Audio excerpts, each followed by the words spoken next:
There was once a woman who wished very much to have a little child, but she could not obtain her wish. At last she went to a fairy and said, "I should so very much like to have a little child. Can you tell me where I can find one?" "Oh, that can be easily managed," said the fairy. "Here is a barley corn of a different kind to those which grow in the farmer's fields and which the chickens eat. Put it into a flower pot and see what will happen." "Thank you," said the woman, and she gave the fairy 12 shillings, which was the price of the barley corn. Then she went home and planted it, and immediately there grew up a large, handsome flower, something like a tulip in appearance, but with its leaves tightly closed as if it were still a bud. "It is a beautiful flower," said the woman, and she kissed the red and golden-colored leaves, and while she did so, the flower opened and she could see that it was a real tulip. Within the flower, upon the green velvet stamens, sat a very delicate and graceful little maiden. She was scarcely half as long as a thumb, and they gave her the name Thumbelina, or Tiny, because she was so small. A walnut shell, elegantly polished, served for her cradle. Her bed was formed of blue-violet leaves, with a rose leaf for a bedspread. Here she slept at night, but during the day she amused herself on a table where the woman had placed a plateful of water. Round this plate were wreaths of flowers with their stems in the water, and upon it floated a large tulip leaf, which served Tiny for a boat. Here the little maiden sat and rowed herself from side to side with 2 oars made of white horsehair. It really was a very pretty sight. Tiny could also sing so softly and sweetly that nothing like her singing had ever before been heard. One night, while she lay in her pretty bed, a large, ugly, wet toad crept through a broken pane of glass in the window and leaped right upon the table where Tiny lay sleeping under her rose-leaf quilt. "What a pretty little wife this would make for my son," said the toad, and she took up the walnut shell in which little Tiny lay asleep and jumped through the window with it into the garden. In the swampy margin of a broad stream in the garden lived the toad with her son. He was uglier even than his mother, and when he saw the pretty little maiden in her elegant bed, he could only cry, "Don't speak so loud, or she will wake," said the toad, "and then she might run away, for she is as light as swan's down. We will place her on one of the water lily leaves out in the stream. It will be like an island to her. She is so light and small, and then she cannot escape. And while she is away, we will make haste and prepare the stateroom under the marsh in which you are to live when you are married." Far out in the stream grew a number of water lilies with broad green leaves which seemed to float on the top of the water. The largest of these leaves appeared farther off than the rest, and the old toad swam out to it with the walnut shell in which little Tiny lay still asleep. The tiny little creature woke very early in the morning and began to cry bitterly when she found where she was. for she could see nothing but water on every side of the large green leaf, and no way of reaching the land.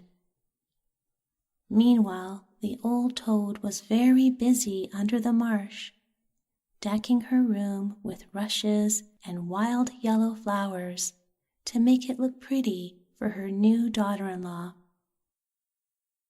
Then she swam out with her ugly son to the leaf on which she had placed poor little Tiny. She wanted to fetch the pretty bed that she might put it in the bridal chamber to be ready for her. The old toad bowed low to her in the water and said, "Here is my son. He will be your husband, and you will live happily in the marsh by the stream," was all her son could say for himself. So the toad took up the elegant little bed and swam away with it, leaving Tiny all alone on the green leaf, where she sat and wept. She could not bear to think of living with the old toad and having her ugly son for a husband.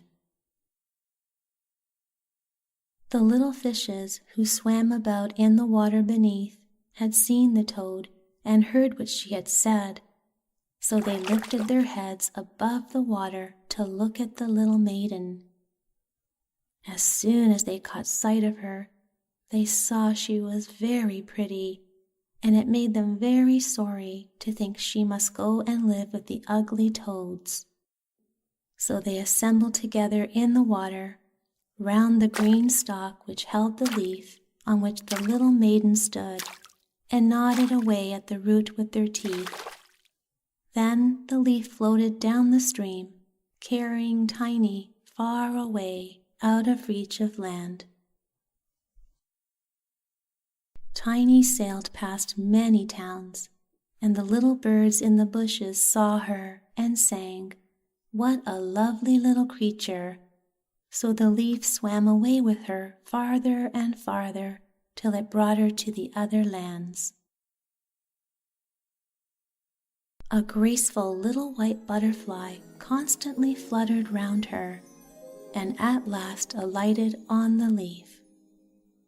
Tiny pleased him, and she was glad of it, for now the toad could not possibly reach her, and the country through which she sailed was beautiful, and the sun shone upon the water till it glittered like liquid gold. She took off her girdle and tied one end of it round the butterfly, and the other end of the ribbon she fastened to the leaf, which now glided on much faster than ever, taking Tiny with it as she stood. Presently a large cockchafer flew by. The moment he caught sight of her, he seized her round her delicate waist with his claws, and flew with her into a tree. The green leaf floated away on the brook, and the butterfly flew with it, for he was fastened to it and could not get away. Oh, how frightened little Tiny felt when the cockchafer flew with her to the tree! But especially was she sorry for the beautiful white butterfly which she had fastened to the leaf, for if he could not free himself, he would die of hunger. But the cockchafer did not trouble himself at all about the matter. He seated himself by her side on a large green leaf, gave her some honey from the flowers to eat, and told her she was very pretty, though not in the least like a cockchafer. After a time, all the cockchafers turned up their feelers and said, "She has only 2 legs. How ugly that looks!" "She has no feelers," said another. "Her waist is quite slim. Pooh, she is like a human being." "Oh, she is ugly," said all the lady cockchafers, although Tiny was very pretty. Then the cockchafer who had run away with her believed all the others when they said she was ugly, and would have nothing more to say to her, and told her she might go where she liked, Then he flew down with her from the tree and placed her on a daisy, and she wept at the thought that she was so ugly that even the cockchafers would have nothing to say to her. And all the while, she was really the loveliest creature that one could imagine, and as tender and delicate as a beautiful rose leaf. During the whole summer, poor little Tiny lived quite alone in the wide forest. She wove for herself a bed with blades of grass and hung it up under a broad leaf to protect herself from the rain. She sucked the honey from the flowers for food and drank the dew from their leaves every morning. So passed away the summer and the autumn, and then came the winter, the long, cold winter. All the birds who had sung to her so sweetly were flown away, and the trees and the flowers had withered. The large clover leaf under the shelter of which she had lived was now rolled together and shriveled up. Nothing remained but a yellow, withered stalk. She felt dreadfully cold, for her clothes were torn, and she was herself so frail and delicate that poor little Tiny was nearly frozen to death. It began to snow, and the snowflakes, as they fell upon her, were like a whole shovelful falling upon one of us, for we are tall, but she was only an inch high. Then she wrapped herself up in a dry leaf, but it cracked in the middle and could not keep her warm, and she shivered with cold. Near the wood in which she had been living lay a cornfield, but the corn had been cut a long time. Nothing remained but the bare, dry stubble standing up out of the frozen ground. It was to her like struggling through a large wood. Oh, how she shivered with the cold. She came at last to the door of a field mouse, who had a little den under the corn stubble. There dwelt the field mouse in warmth and comfort, with a whole roomful of corn, a kitchen, and a beautiful dining room. Poor little Tiny stood before the door just like a little beggar girl, and begged for a small piece of barley corn, for she had been without a morsel to eat for 2 days. "You poor little creature," said the field mouse, who was really a good old field mouse. "Come into my warm room and dine with me." She was very pleased with Tiny, so she said, "You are quite welcome to stay with me all the winter, if you like. But you must keep my rooms clean and neat, and tell me stories, for I shall like to hear them very much." And Tiny did all the field mouse asked her, and found herself very comfortable. "We shall have a visitor soon," said the field mouse one day. "My neighbor pays me a visit once a week. He is better off than I am.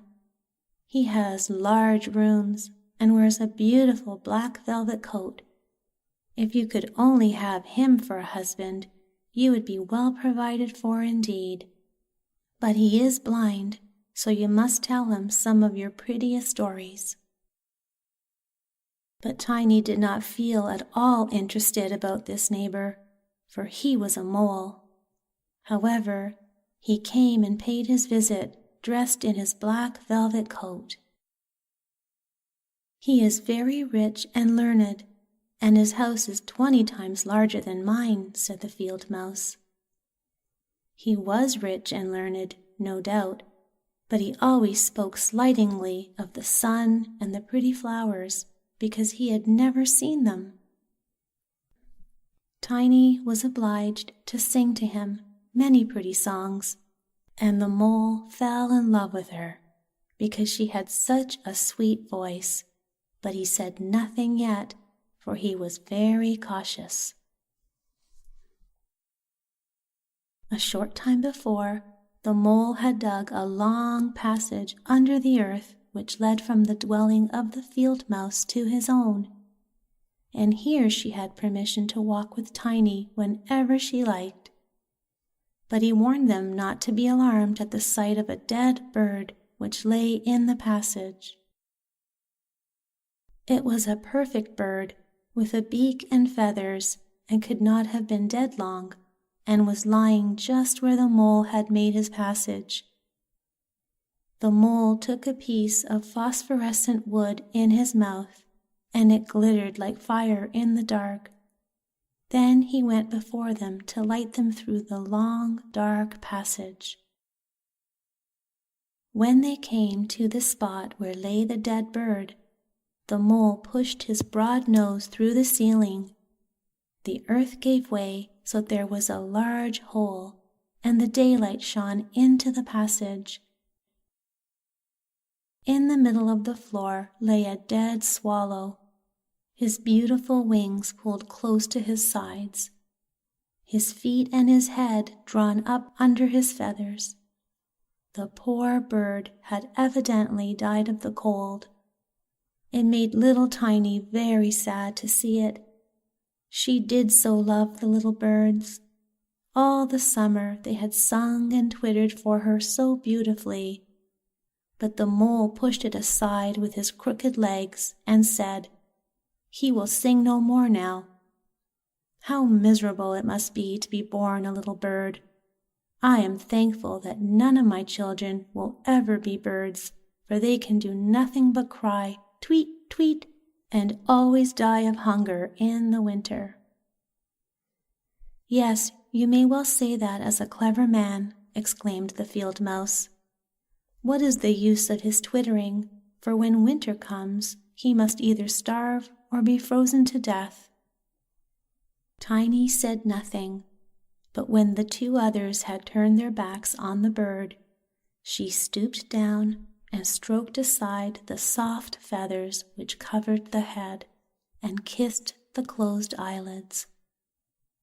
"Perhaps this was the one who sang to me so sweetly in the summer," she said, "and how much pleasure it gave me, you dear pretty bird." The mole now stopped up the hole through which the daylight shone, and then accompanied the lady home. But during the night, Tiny could not sleep, so she got out of bed and wove a large, beautiful carpet of hay. Then she carried it to the dead bird and spread it over him with some down from the flowers which she had found in the field mouse's room. It was as soft as wool, and she spread some of it on each side of the bird so that he may lie warmly in the cold earth. "Farewell, you pretty little bird," she said. "Farewell. Thank you for your delightful singing during the summer, when all the trees were green and the warm sun shone upon us." Then she laid her head on the bird's breast, but she was alarmed immediately, for it seemed as if something inside the bird went. It was the bird's heart. He was not really dead, only benumbed with the cold, and the warmth had restored him to life. In autumn, all the swallows fly away into warm countries, but if one happens to linger, the cold seizes it. It becomes frozen and falls down as if dead. It remains where it fell, and the cold snow covers it. Tiny trembled very much. She was quite frightened, for the bird was large, a great deal larger than herself. She was only an inch high. But she took courage, laid the wool more thickly over the poor swallow, and then took a leaf which she had used for her own bedspread and laid it over the head of the poor bird.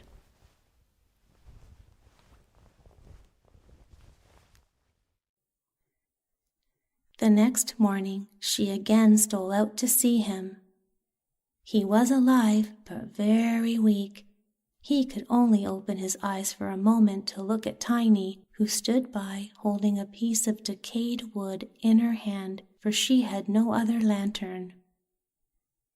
"Thank you, pretty little maiden," said the sick swallow. "I have been so nicely warmed that I shall soon regain my strength and be able to fly about again in the warm sunshine." "Oh," she said, "it is cold out of doors now. It snows and freezes.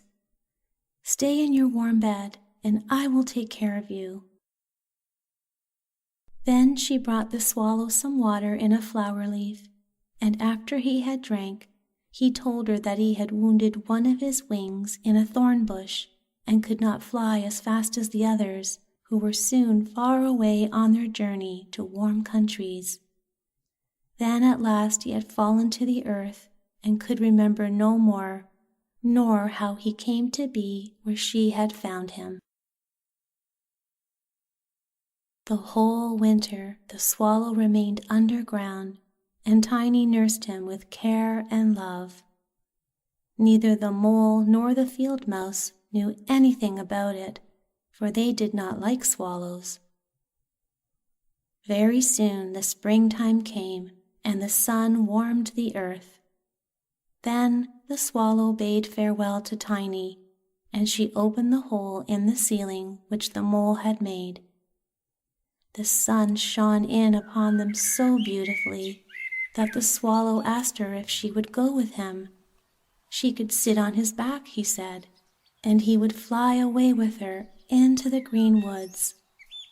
But Tiny knew it would make the field mouse very grieved if she left her in that manner, so she said, "No, I cannot." "Farewell, then, farewell, you good, pretty little maiden," said the swallow, and he flew out into the sunshine. Tiny looked after him, and the tears rose in her eyes. She was very fond of the poor swallow. "Tweet, tweet," sang the bird as he flew out into the green woods. And Tiny felt very sad. She was not allowed to go out in the warm sunshine. The corn which had been sown in the field over the house of the field mouse had grown up high into the air and formed a thick wood to Tiny, who was only an inch in height. "You are going to be married, Tiny," said the field mouse. "My neighbor has asked for you. What good fortune for a poor child like you! Now we will prepare your wedding clothes. They must be both woolen and linen. Nothing must be wanting when you are the mole's wife." Tiny had to turn the spindle, and the field mouse hired 4 spiders who were to weave day and night. Every evening the mole visited her and was continually speaking of the time when the summer would be over. Then he would keep his wedding day with Tiny, but now the heat of the sun was so great that it burned the earth and made it quite hard, like a stone. As soon as the summer was over, the wedding should take place. But Tiny was not at all pleased, for she did not like the tiresome mole. Every morning when the sun rose, and every evening when it went down, she would creep out at the door, and as the wind blew aside the ears of corn, so that she could see the blue sky, she thought how beautiful and bright it seemed out there, and wished so much to see her dear swallow again. But he never returned, for by this time he had flown far away into the lovely green forest. When autumn arrived, Tiny had her outfit quite ready, and the field mouse said to her, in 4 weeks the wedding must take place. Then Tiny wept and said she would not marry the disagreeable mole. "Nonsense," replied the field mouse. Now don't be obstinate, or I shall bite you with my white teeth. He is a very handsome mole. The queen herself does not wear more beautiful velvets and furs. His kitchen and cellars are quite full. You ought to be very thankful for such good fortune." So the wedding day was fixed, on which the mole was to fetch Tiny away to live with him, deep under the earth, and never again to see the warm sun, because he did not like it. The poor child was very unhappy at the thought of saying farewell to the beautiful sun, and as the field mouse had given her permission to stand at the door, she went to look at it once more. "Farewell, bright sun," she cried, stretching out her arm towards it. And then she walked a short distance from the house, for the corn had been cut, and only the dry stubble remained in the fields. "Farewell, farewell," she repeated, twining her arm round a little red flower that grew just by her side. "Greet the little swallow from me if you should see him again." "Tweet, tweet," sounded over her head suddenly. She looked up, and there was the swallow himself flying close by. As soon as he spied Tiny, he was delighted, and then she told him how unwilling she felt to marry the ugly mole, and to live always beneath the earth, and never to see the bright sun any more, and as she told him, she wept. "Cold winter is coming," said the swallow, "and I am going to fly away into the warmer countries. Will you go with me? You can sit on my back and fasten yourself on with your sash. Then we can fly away from the ugly mole and his gloomy rooms, far away over the mountains into warmer countries where the sun shines more brightly than here, where it is always summer and the flowers bloom in greater beauty. Fly now with me, dear little Tiny. You saved my life when I lay frozen in that dark passage." "Yes, I will go with you," said Tiny, and she seated herself on the bird's back with her feet on his outstretched wings, and tied her girdle to one of his strongest feathers. Then the swallow rose in the air and flew over forest and over sea, high above the highest mountains covered with eternal snow. Tiny would have been frozen in the cold air, but she crept under the bird's warm feathers, keeping her little head uncovered so that she might admire the beautiful lands over which they passed. At length they reached the warm countries where the sun shines brightly and the sky seems so much higher above the earth. Here, on the hedges and by the wayside, grew purple, green, and white grapes. Lemons and oranges hung from trees in the woods, and the air was fragrant with myrtles and orange blossoms. Beautiful children ran along the country lanes, playing with large butterflies. And as the swallow flew farther and farther, every place appeared still more lovely. At last they came to a blue lake, and by the side of it, shaded by trees of the deepest green, stood a palace of dazzling white marble, built in the olden times. Vines clustered round its lofty pillars, and at the top were many swallows' nests, and one of these was the home of the swallow who carried Tiny. "This is my house," said the swallow, "but it would not do for you to live here. You would not be comfortable.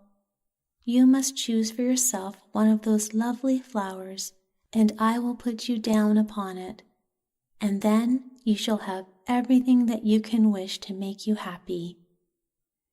"That will be delightful," she said, and clapped her little hands for joy.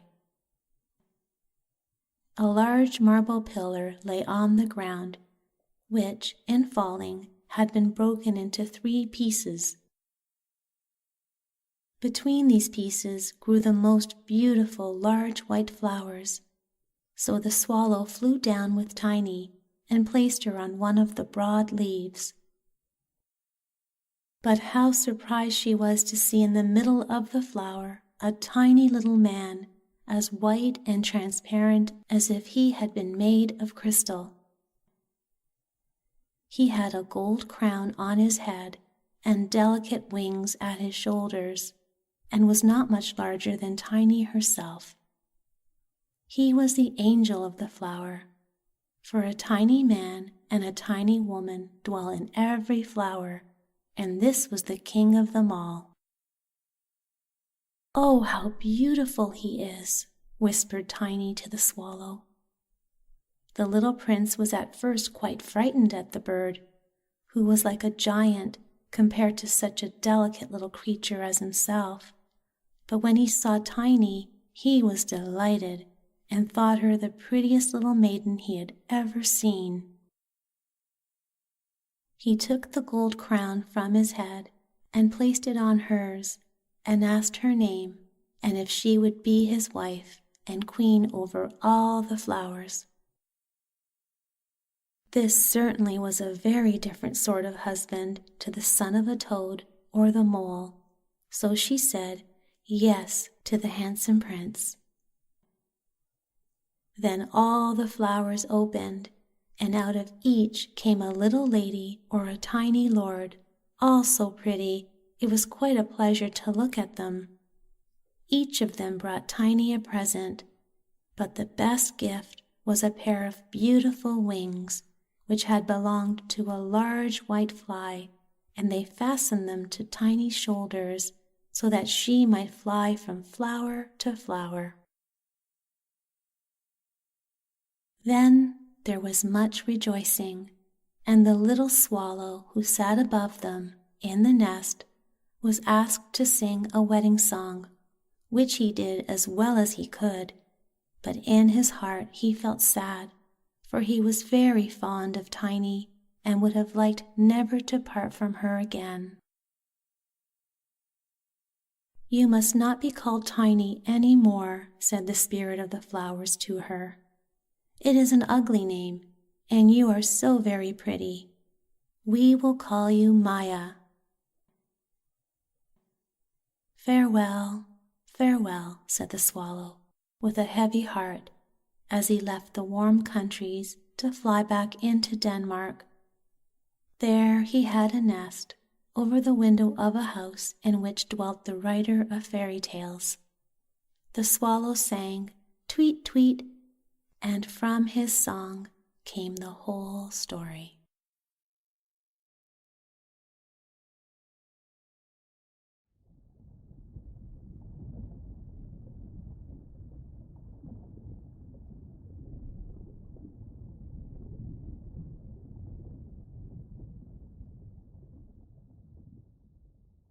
Far out in the ocean, where the water is as blue as the prettiest cornflower and as clear as crystal, it is very, very deep, so deep indeed that no cable could sound it, and many church steeples, piled one upon another, would not reach from the ground beneath to the surface of the water above. There dwell the Sea King and his subjects. We must not imagine that there is nothing at the bottom of the sea but bare yellow sand. No, indeed, for on this sand grow the strangest flowers and plants, the leaves and stems of which are so pliant that the slightest agitation of the water causes them to stir as if they had life. Fishes, both large and small, glide between the branches, as birds fly among the trees here upon land. In the deepest spot of all stands the castle of the Sea King. Its walls are built of coral, and the long Gothic windows are of the clearest amber. The roof is formed of shells that open and close as the water flows over them. Their appearance is very beautiful, for in each lies a glittering pearl which would be fit for the diadem of a queen. The Sea King had been a widower for many years, and his aged mother kept house for him. She was a very sensible woman, but exceedingly proud of her high birth, and on that account wore 12 oysters on her tail, while others of high rank were only allowed to wear 6. She was, however, deserving of very great praise, especially for her care of the little sea princesses, her 6 granddaughters. They were beautiful children, but the youngest was the prettiest of them all. Her skin was as clear and delicate as a rose leaf, and her eyes as blue as the deepest sea, but like all the others, she had no feet, and her body ended in a fish's tail. All day long they played in the great halls of the castle, or among the living flowers that grew out of the walls. The large amber windows were open, and the fish swam in, just as the swallows fly into our houses when we open the windows, only the fishes swam up to the princesses, ate out of their hands, and allowed themselves to be stroked. Outside the castle there was a beautiful garden in which grew bright red and dark blue flowers, and blossoms like flames of fire. The fruit glittered like gold, and the leaves and stems waved to and fro continually. The earth itself was the finest sand, but blue as the flame of burning sulphur. Over everything lay a veil of blue radiance, as if the blue sky were everywhere, above and below, instead of the dark depths of the sea. In calm weather, the sun could be seen, looking like a reddish-purple flower, with light streaming from the calyx. Each of the young princesses had a little plot of ground in the garden, where she might dig and plant as she pleased. One arranged her flower bed in the form of a whale. Another preferred to make hers like the figure of a little mermaid, while the youngest child made hers round, like the sun, and in it grew flowers as red as his rays at sunset. She was a strange child, quiet and thoughtful. While her sisters showed delight at the wonderful things which they obtained from the wrecks of vessels, she cared only for her pretty flowers, red like the sun, and a beautiful marble statue. It was the representation of a handsome boy, carved out of pure white stone, which had fallen to the bottom of the sea from a wreck. She planted by the statue a rose-colored weeping willow. It grew rapidly and soon hung its fresh branches over the statue, almost down to the blue sands. The shadows had the color of violet and waved to and fro like the branches, so that it seemed as if the crown of the tree and the root were at play, trying to kiss each other. Nothing gave her so much pleasure as to hear about the world above the sea. She made her old grandmother tell her all she knew of the ships and of the towns, the people and the animals. To her it seemed most wonderful and beautiful to hear that the flowers of the land had fragrance, while those below the sea had none, that the trees of the forest were green, and that the fishes among the trees could sing so sweetly that it was a pleasure to listen to them. Her grandmother called the birds fishes, or the little mermaid would not have understood what she meant, for she had never seen birds.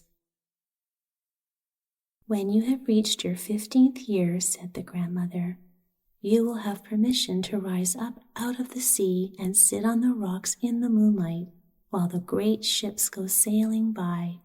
Then you will see both forests and towns."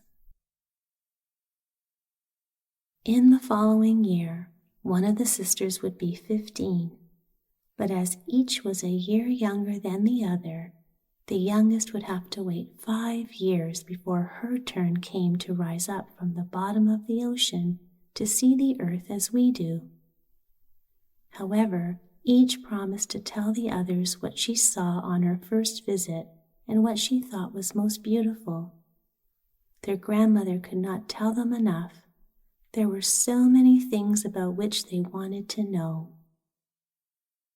None of them longed so much for her turn to come as the youngest, she who had the longest time to wait and who was so quiet and thoughtful. Many nights she stood by the open window, looking up through the dark blue water and watching the fish as they splashed about with their fins and tails.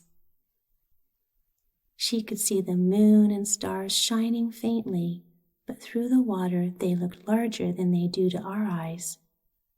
When something like a black cloud passed between her and them, she knew that it was either a whale swimming over her head or a ship full of human beings who never imagined that a pretty little mermaid was standing beneath them, holding out her white hands towards the keel of their ship. At length, the eldest was 15 and was allowed to rise to the surface of the ocean. When she returned, she had hundreds of things to talk about, but the finest thing, she said, was to lie on a sandbank in the quiet moonlit sea near the shore, gazing at the lights of the nearby town that twinkled like hundreds of stars, and listening to the sounds of music, the noise of carriages, the voices of human beings, and the merry pealing of the bells in the church steeples. Because she could not go near all these wonderful things, she longed for them all the more. Oh, how eagerly did the youngest sister listen to all these descriptions, and afterwards, when she stood at the open window looking up through the dark blue water, she thought of the great city with all its bustle and noise, and even fancied she could hear the sound of the church bells down in the depths of the sea. In another year, the second sister received permission to rise to the surface of the water and to swim about where she pleased. She rose just as the sun was setting, and this, she said, was the most beautiful sight of all. The whole sky looked like gold and violet and rose-colored clouds, which she could not describe, drifted across it. And more swiftly than the clouds flew a large flock of wild swans towards the setting sun, like a long white veil across the sea. She also swam towards the sun, but it sank into the waves, and the rosy tints faded from the clouds and from the sea. The third sister's turn followed, and she was the boldest of them all, for she swam up a broad river that emptied into the sea. On the banks she saw green hills covered with beautiful vines, and palaces and castles peeping out from amid the proud trees of the forest. She heard birds singing and felt the rays of the sun so strongly that she was obliged often to dive under the water to cool her burning face. In a narrow creek she found a large group of little human children, almost naked, sporting about in the water. She wanted to play with them, but they fled in great fright, and then a little black animal, it was a dog, but she did not know it, for she had never seen one before, came to the water and barked at her so furiously that she became frightened and rushed back to the open sea. But she said she should never forget the beautiful forest, the green hills, and the pretty children who could swim in the water although they had no tails. The fourth sister was more timid. She remained in the midst of the sea, but said it was quite as beautiful there as nearer the land. She could see many miles around her, and the sky above looked like a bell of glass. She had seen the ships, but at such great distance that they looked like seagulls. The dolphins sported in the waves, and the great whales spouted water from their nostrils till it seemed as if 100 fountains were playing in every direction. The fifth sister's birthday occurred in the winter. So when her turn came, she saw what the others had not seen the first time they went up. The sea looked quite green, and large icebergs were floating about, each like a pearl, she said, but larger and loftier than the churches built by men. They were of the most singular shapes and glittered like diamonds. She had seated herself on one of the largest and let the wind play with her long hair. She noticed that all the ships sailed past very rapidly, steering as far away as they could, as if they were afraid of the iceberg. Towards evening, as the sun went down, dark clouds covered the sky, the thunder rolled, and the flashes of lightning glowed red on the icebergs as they were tossed about by the heaving sea. On all the ships, the sails were reefed with fear and trembling, while she sat on the floating iceberg, calmly watching the lightning as it darted its forked flashes into the sea. Each of the sisters, when first she had permission to rise to the surface, was delighted with the new and beautiful sights. Now that they were grown-up girls and could go when they pleased, they had become quite indifferent about it. They soon wished themselves back again, and after a month had passed, they said it was much more beautiful down below and pleasanter to be at home. Yet often, in the evening hours, the 5 sisters would twine their arms about each other and rise to the surface together. Their voices were more charming than that of any human being, and before the approach of a storm, when they feared that a ship might be lost, they swam before the vessel, singing enchanting songs of the delights to be found in the depths of the sea, and begging the voyagers not to fear if they sank to the bottom. But the sailors could not understand the song, and thought it was the sighing of the storm. These things were never beautiful to them, for if the ship sank, the men were drowned, and their dead bodies alone reached the palace of the Sea King. When the sisters rose arm in arm through the water, their youngest sister would stand quite alone, looking after them, ready to cry. Only, since the mermaids have no tears, she suffered more acutely. "Oh, were I but 15 years old," said she.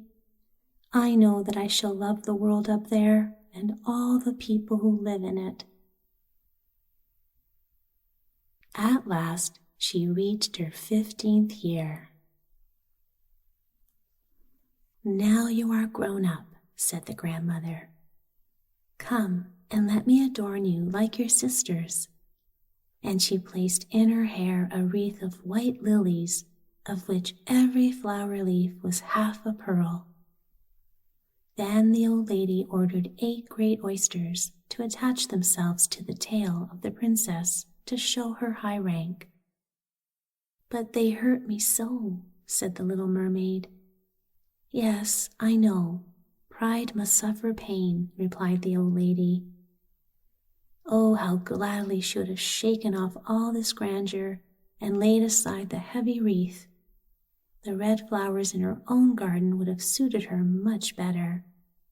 But she could not change herself, so she said farewell and rose as lightly as a bubble to the surface of the water. The sun had just set when she raised her head above the waves. The clouds were tinted with crimson and gold, and through the glimmering twilight beamed the evening star in all its beauty. The sea was calm, and the air mild and fresh. A large ship with 3 masts lay becalmed on the water. Only one sail was set, for not a breeze stirred, and the sailors sat idle on deck or amidst the rigging. There was music and song on board, and as darkness came on, 100 colored lanterns were lighted as if the flags of all nations waved in the air. The little mermaid swam close to the cabin windows, and now and then, as the waves lifted her up, she could look in through glass window panes and see a number of gaily dressed people. Among them, and the most beautiful of all, was a young prince with large black eyes. He was 16 years of age, and his birthday was being celebrated with great display. The sailors were dancing on deck, and when the prince came out of the cabin, more than 100 rockets rose in the air, making it as bright as day. The little mermaid was so startled that she dived under the water, and when she again stretched out her head, it looked as if all the stars of heaven were falling around her. She had never seen such fireworks before. Great suns spurted fire about. Splendid fireflies flew into the blue air, and everything was reflected in the clear, calm sea beneath. The ship itself was so brightly illuminated that all the people and even the smallest rope could be distinctly seen. How handsome the young prince looked as he pressed the hands of all his guests and smiled at them, while the music resounded through the clear night air. It was very late, yet the little mermaid could not take her eyes from the ship or from the beautiful prince. The colored lanterns had been extinguished, no more rockets rose in the air, and the cannon had ceased firing. But the sea became restless, and a moaning, grumbling sound could be heard beneath the waves. Still, the little mermaid remained by the cabin window, rocking up and down on the water so that she could look within. After a while, the sails were quickly set, and the ship went on her way. But soon the waves rose higher, heavy clouds darkened the sky, and lightning appeared in the distance. A dreadful storm was approaching. Once more the sails were furled, and the great ship pursued her flying course over the raging sea. The waves rose mountain high, as if they would overtop the mast. To the little mermaid, this was pleasant sport, but not to the sailors. At length the ship groaned and creaked. The thick planks gave way under the lashing of the sea as the waves broke over the deck. The main mast snapped asunder like a reed, and as the ship lay over on her side, the water rushed in. The little mermaid now perceived that the crew were in danger. Even she was obliged to be careful to avoid the beams and planks of the wreck which lay scattered on the water. At one moment it was pitch dark so that she could not see a single object. But when a flash of lightning came, it revealed the whole scene. She could see everyone who had been on board except the prince. When the ship parted, she had seen him sink into the deep waves, and she was glad, for she thought he would now be with her. Then she remembered that human beings could not live in the water, so that when he got down to her father's palace, he would certainly be quite dead. No, he must not die. So she swam about among the beams and planks which strewed the surface of the sea, forgetting that they could crush her to pieces. Diving deep under the dark waters, rising and falling with the waves, she at length managed to reach the young prince, who was fast losing the power to swim in that stormy sea. His limbs were failing him, his beautiful eyes were closed, and he would have died had not the little mermaid come to his assistance. She held his head above the water and let the waves carry them where they would. In the morning the storm had ceased, but of the ship not a single fragment could be seen. The sun came up red and shining out of the water, and its beams brought back the hue of health to the prince's cheeks, but his eyes remained closed. The mermaid kissed his high, smooth forehead and stroked back his wet hair. He seemed to her like the marble statue in her little garden, so she kissed him again and wished that he might live. Presently they came in sight of land, and she saw lofty blue mountains on which the white snow rested as if a flock of swans were lying upon them. Beautiful green forests were near the shore, and close by stood a large building, whether a church or a convent she could not tell. Orange and lemon trees grew in the garden, and before the door stood lofty palms. The sea here formed a little bay in which the water lay quiet and still, but very deep. She swam with the handsome prince to the beach, which was covered with fine white sand, and there she laid him in the warm sunshine, taking care to raise his head higher than his body. Then bells sounded in the large white building, and some young girls came into the garden. The little mermaid swam out farther from the shore and hid herself among some high rocks that rose out of the water. Covering her head and neck with the foam of the sea, she watched there to see what would become of the poor prince. It was not long before she saw a young girl approach the spot where the prince lay. She seemed frightened at first, but only for a moment. Then she brought a number of people, and the mermaid saw that the prince came to life again and smiled upon those who stood about him. But to her he sent no smile. He knew not that she had saved him. This made her very sorrowful, and when he was led away into the great building, she dived down into the water and returned to her father's castle. She had always been silent and thoughtful, and now she was more so than ever.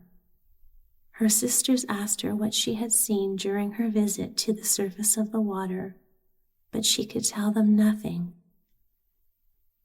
Many an evening and morning did she rise to the place where she had left the prince. She saw the fruits in the garden ripen and watched them gathered. She watched the snow on the mountain tops melt away, but never did she see the prince, and therefore she always returned home more sorrowful than before. It was her only comfort to sit in her own little garden and fling her arm around the beautiful marble statue which was like the prince. She gave up tending her flowers, and they grew in wild confusion over the paths, twining their long leaves and stems round the branches of the trees, so that the whole place became dark and gloomy. At length she could bear it no longer, and told one of her sisters all about it. Then the others heard the secret, and very soon it became known to several mermaids, one of whom had an intimate friend who happened to know about the prince. She had also seen the festival on board ship, and she told them where the prince came from and where his palace stood. "Come, little sister," said the other princesses. Then they entwined their arms and rose together to the surface of the water, near the spot where they knew the prince's palace stood. It was built of bright, yellow, shining stone, and had long flights of marble steps, one of which reached quite down to the sea. Splendid gilded cupolas rose over the roof, and between the pillars that surrounded the whole building stood lifelike statues of marble. Through the clear crystal of the lofty windows could be seen noble rooms with costly silk curtains and hangings of tapestry and walls covered with beautiful paintings. Now that the little mermaid knew where the prince lived, she spent many an evening and many a night on the water near the palace. She would swim much nearer the shore than any of the others had ventured, and once she went up the narrow channel under the marble balcony, which threw a broad shadow on the water. Here she sat and watched the young prince, who thought himself alone in the bright moonlight. She often saw him evenings sailing in a beautiful boat on which music sounded and flags waved. She peeped out from among the green rushes, and if the wind caught her long silvery white veil, those who saw it believed it to be a swan spreading out its wings.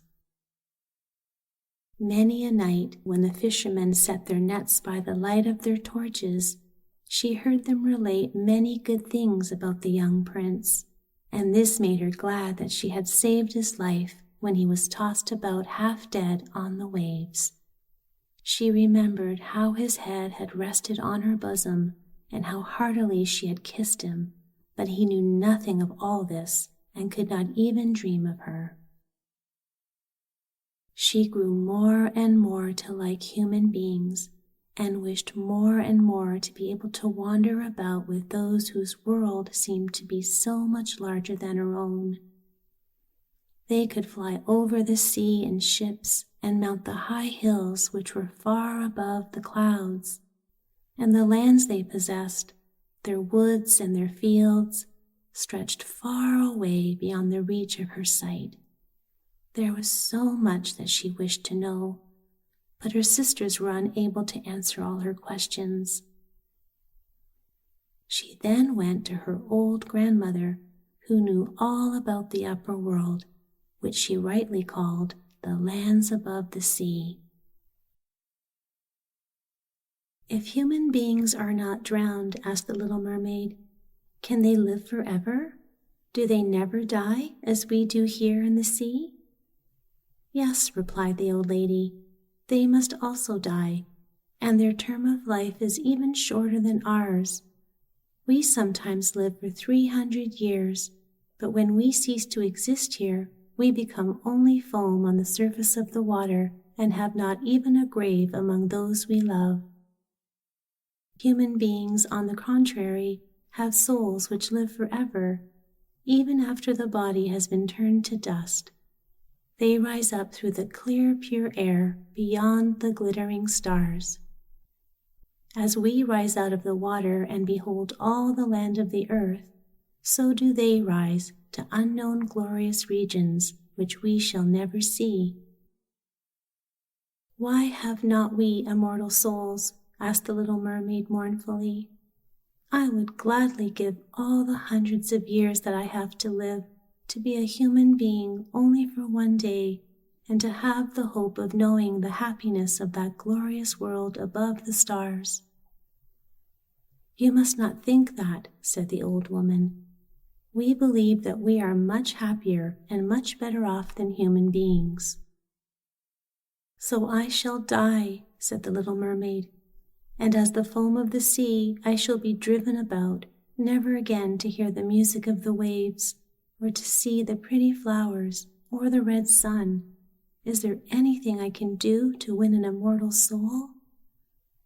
"No," said the old woman, "unless a man should love you so much that you were more to him than his father or his mother, and if all his thoughts and all his love were fixed upon you, and the priest placed his right hand in yours, and he promised to be true to you here and hereafter, then his soul would glide into your body, and you would obtain a share in the future happiness of mankind. He would give to you a soul, and retain his own as well. But this can never happen. Your fish's tail, which among us is considered so beautiful, on earth is thought to be quite ugly. They do not know any better, and they think it necessary, in order to be handsome, to have 2 stout props which they call legs." Then the little mermaid sighed and looked sorrowfully at her fish's tail. "Let us be happy," said the old lady, "and dart and spring about during the 300 years that we have to live, which is really quite long enough.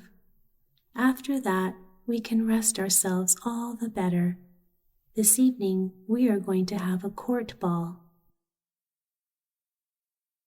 It was one of those splendid sights which we can never see on earth. The walls and the ceiling of the large ballroom were of thick but transparent crystal. Many hundreds of colossal shells, some of a deep red, others of a grass green, with blue fire in them, stood in rows on each side. These lighted up the whole salon and shone through the walls so that the sea was also illuminated.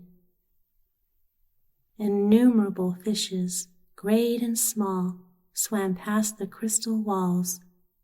On some of them, the scales glowed with a purple brilliance, and on others shone like silver and gold. Through the halls flowed a broad stream, and in it danced the mermen and the mermaids to the music of their own sweet singing. No one on earth has such lovely voices as they, but the little mermaid sang more sweetly than all. The whole court applauded her with hands and tails, and for a moment her heart felt quite happy, for she knew she had the sweetest voice either on earth or in the sea. But soon she thought again of the world above her. She could not forget the charming prince. She crept away silently out of her father's palace, and while everything within was gladness and song, she sat in her own little garden, sorrowful and alone. Then she heard the bugles sounding through the water and thought, "He is certainly sailing above, he in whom my wishes center, and in whose hands I should like to place the happiness of my life. I will venture all for him, and to win an immortal soul. While my sisters are dancing in my father's palace, I will go to the sea witch, of whom I have always been so much afraid. She can give me counsel and help." Then the little mermaid went out from her garden and took the road to the foaming whirlpools, behind which the sorceress lived. She had never been that way before. Neither flowers nor grass grew there. Nothing but bare, gray, sandy ground stretched out to the whirlpool, where the water, like foaming mill wheels, seized everything that came within its reach and cast it into the fathomless deep. Through the midst of these crushing whirlpools, the mermaid was obliged to pass before she could reach the dominions of the sea witch. Then, for a long distance, the road lay across a stretch of warm, bubbling mire, called by the witch her turf moor. Beyond this was the witch's house, which stood in the center of a strange forest where all the trees and flowers were polypi, half animals and half plants. They looked like serpents with 100 heads growing out of the ground. The branches were long, slimy arms with fingers like flexible worms, moving limb after limb from the root to the top. All that could be reached in the sea they seized upon and held fast so that it never escaped from their clutches. The little mermaid was so alarmed at what she saw that she stood still, and her heart beat with fear. She came very near turning back, but she thought of the prince and of the human soul for which she longed, and her courage returned. She fastened her long, flowing hair round her head so that the polypi should not lay hold of it. She crossed her hands on her bosom and then darted forward as a fish shoots through the water between the supple arms and fingers of the ugly polypi which were stretched out on either side of her. She saw that they all held in their grasp something they had seized with their numerous little arms, which were as strong as iron bands. Tightly grasped in their clinging arms were white skeletons of human beings who had perished at sea and had sunk down into the deep waters. Skeletons of land animals and oars, rudders, and chests of ships. There was even a little mermaid whom they had caught and strangled, and this seemed the most shocking of all to the little princess. She now came to a space of marshy ground in the wood where large, fat water snakes were rolling in the mire and showing their ugly, drab-colored bodies. In the midst of this spot stood a house built of bones of shipwrecked human beings. There sat the sea witch, allowing a toad to eat from her mouth, just as people sometimes feed a canary with pieces of sugar. She called the ugly water snakes her little chickens and allowed them to crawl all over her bosom. "I know what you want," said the sea witch. "It is very stupid of you, but you shall have your way, though it will bring you to sorrow, my pretty princess. You want to get rid of your fish's tail and to have 2 supports instead, like human beings on earth, so that the young prince may fall in love with you, and so that you may have an immortal soul." And then the witch laughed so loud and so disgustingly that the toad and the snakes fell to the ground and lay there wriggling. "You are but just in time," said the witch, "for after sunrise tomorrow I should not be able to help you till the end of another year. I will prepare a draught for you, with which you must swim to land tomorrow before sunrise. Seat yourself there and drink it. Your tail will then disappear and shrink up into what men call legs. You will feel great pain, as if a sword were passing through you, but all who see you will say that you are the prettiest little human being they ever saw. You will still have the same floating gracefulness of movement, and no dancer will ever tread so lightly. Every step you take, however, will be as if you were treading upon sharp knives, and as if the blood must flow. If you will bear all of this, I will help you." "Yes, I will," said the little princess in a trembling voice, as she thought of the prince and the immortal soul. "But think again," said the witch, "for when once your shape has become like a human being, you can no more be a mermaid. You will never return through the water to your sisters or to your father's palace again. And if you do not win the love of the prince, so that he is willing to forget his father and mother for your sake, and to love you with his whole soul, and allow the priest to join your hands, that you may be man and wife, then you will never have an immortal soul. The first morning after he marries another, your heart will break, and you will become foam on the crest of the waves." "I will do it," said the little mermaid, as she became pale as death. "But I must be paid also," said the witch, "and it is not a trifle that I ask. You have the sweetest voice of any who dwell here in the depths of the sea, and you believe that you will be able to charm the prince with it.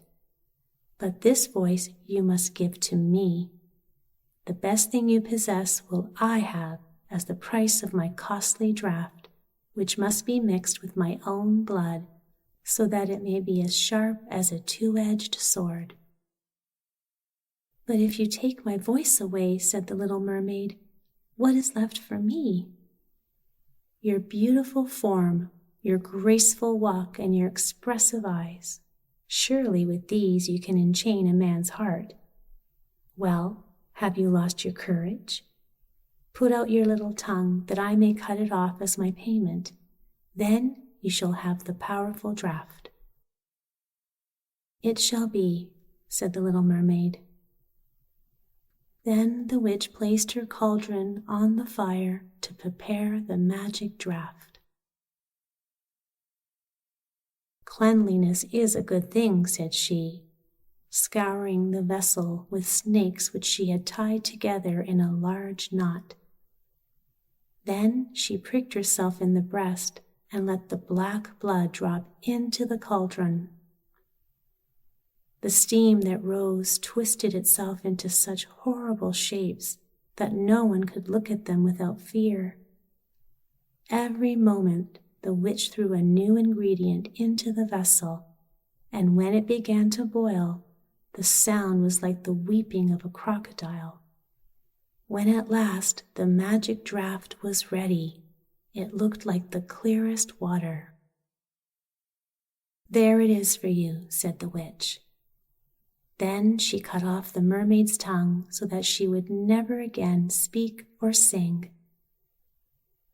"If the polypi should seize you as you return through the wood," said the witch, "throw over them a few drops of the potion, and their fingers will be torn into 1,000 pieces." But the little mermaid had no occasion to do this, for the polypi sprang back in terror when they caught sight of the glittering draught which shone in her hand like a twinkling star. So she passed quickly through the wood and the marsh and between the rushing whirlpools. She saw that in her father's palace the torches in the ballroom were extinguished, and that all within were asleep. But she did not venture to go into them, for now that she was dumb and going to leave them forever, she felt as if her heart would break. She stole into the garden, took a flower from the flower bed of each of her sisters, kissed her hand towards the palace 1,000 times, and then rose up through the dark blue waters.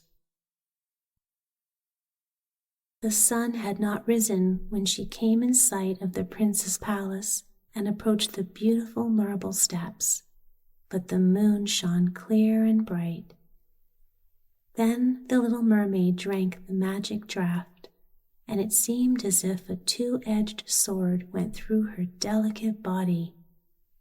She fell into a swoon and lay like one dead. When the sun rose and shone over the sea, she recovered and felt a sharp pain, but before her stood the handsome young prince.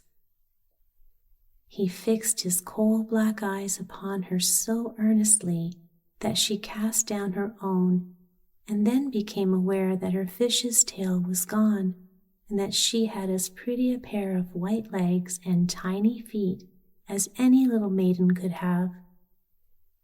But she had no clothes, so she wrapped herself in her long, thick hair. The prince asked her who she was and whence she came. She looked at him mildly and sorrowfully with her deep blue eyes, but could not speak. He took her by the hand and led her to the palace.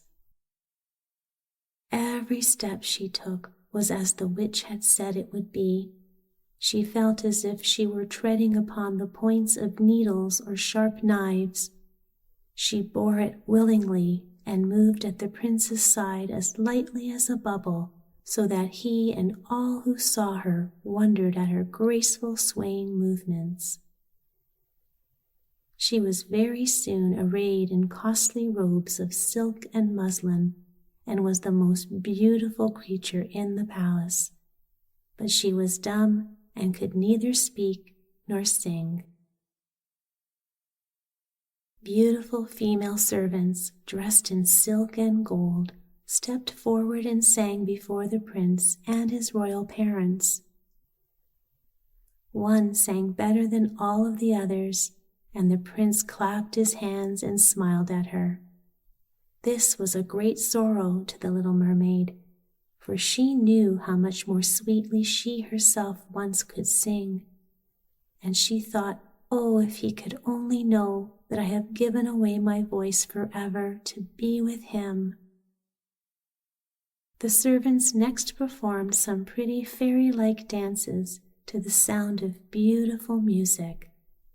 Then the little mermaid raised her lovely white arms, stood on the tips of her toes, glided over the floor, and danced as no one yet had been able to dance. At each moment her beauty was more revealed, and her expressive eyes appeared more directly to the heart than the songs of the slaves. Everyone was enchanted, especially the prince, who called her his little foundling. She danced again quite readily to please him, though each time her foot touched the floor, it seemed as if she trod on sharp knives. The prince said she should remain with him always, and she was given permission to sleep at his door on a velvet cushion. He had a page's dress made for her, that she might accompany him on horseback. They rode together through the sweet-scented woods, where the green boughs touched their shoulders, and the little birds sang among the fresh leaves. She climbed with him to the tops of high mountains, and although her tender feet bled so that even her steps were marked, she only smiled. While at the prince's palace, and when all the household were asleep, she would go and sit on the broad marble steps, for it eased her burning feet to bathe them in the cold sea water. It was then that she thought of all those below in the deep. Once, during the night, her sisters came up arm in arm, singing sorrowfully as they floated on the water. She beckoned to them, and they recognized her and told her how she had grieved them. After that, they came to the same place every night. Once she saw in the distance her old grandmother, who had not been to the surface of the sea for many years, and the old sea king, her father, with his crown on his head. They stretched out their hands towards her, but did not venture so near the land as her sisters had. As the days passed, she loved the prince more dearly, and he loved her as one would love a little child. The thought never came to him to make her his wife. Yet unless he married her, she could not receive an immortal soul, and on the morning after his marriage with another, she would dissolve into the foam of the sea. "Do you not love me the best of them all?" the eyes of the little mermaid seemed to say when he took her into his arms. "Yes, you are dear to me," said the prince, "for you have the best heart, and you are the most devoted to me. You are like a young maiden whom I once saw, but whom I shall never meet again. I was in a ship that was wrecked, and the waves cast me ashore near a holy temple where several young maidens performed the service. The youngest of them found me on the shore and saved my life. I saw her but twice, and she is the only one in the world whom I could love. But you are like her, and you have almost driven her image from my mind. She belongs to the holy temple, and good fortune has sent you to me in her stead.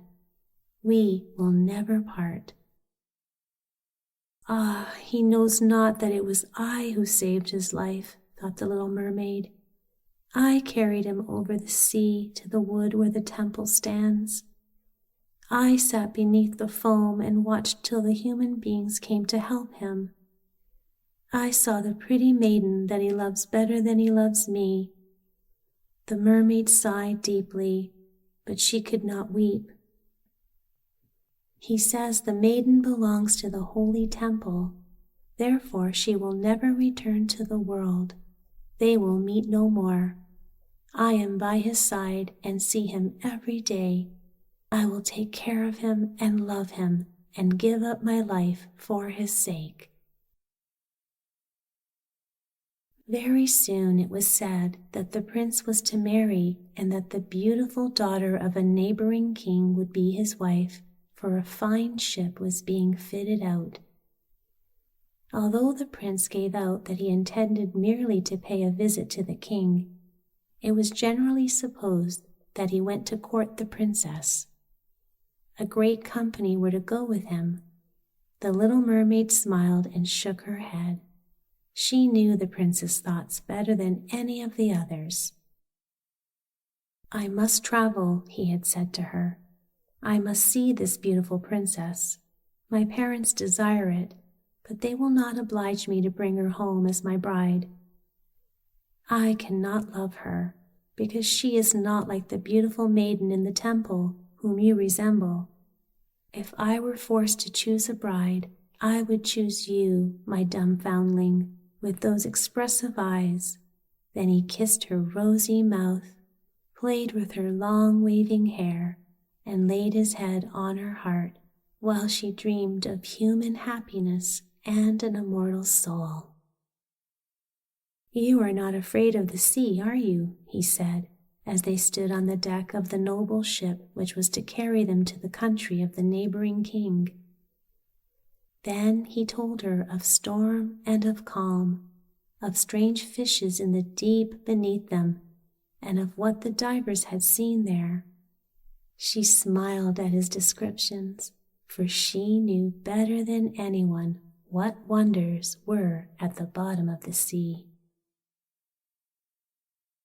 In the moonlight night, when all on board were asleep, except the man at the helm, she sat on deck, gazing down through the clear water. She thought she could distinguish her father's castle, and upon it her aged grandmother, with the silver crown on her head, looking through the rushing tide at the keel of the vessel. Then her sisters came up on the waves and gazed at her mournfully, wringing their white hands. She beckoned to them and smiled and wanted to tell them how happy and well off she was.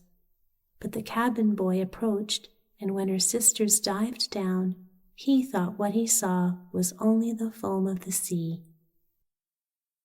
The next morning, the ship sailed into the harbor of a beautiful town belonging to the king whom the prince was going to visit. The church bells were ringing, and from the high towers sounded a flourish of trumpets. Soldiers with flying colors and glittering bayonets lined the roads through which they passed.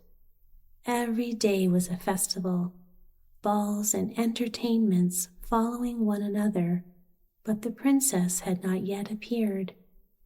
People said that she had been brought up and educated in a religious house where she was learning every royal virtue. At last she came. Then the little mermaid, who was anxious to see whether she was really beautiful, was obliged to admit that she had never seen a more perfect vision of beauty. Her skin was delicately fair, and beneath her long dark eyelashes, her laughing blue eyes shone with truth and purity. "It was you," said the prince, "who saved my life when I lay as if dead on the beach," and he folded his blushing bride in his arms. "Oh, I am too happy," said he to the little mermaid. "My fondest hopes are now fulfilled. You will rejoice at my happiness, for your devotion to me is great and sincere." The little mermaid kissed his hand and felt as if her heart were already broken.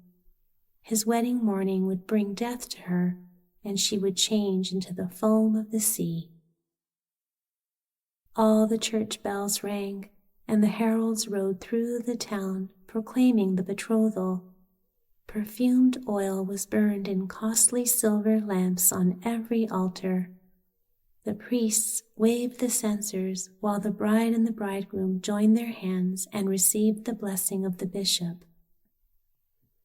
The little mermaid, dressed in silk and gold, held up the bride's train, but her ears heard nothing of the festive music, and her eyes saw not the holy ceremony. She thought of the night of death which was coming to her, and of all she had lost in the world. On the same evening, the bride and bridegroom went on board the ship. Cannons were roaring, flags waving, and in the center of the ship a costly tent of purple and gold had been erected.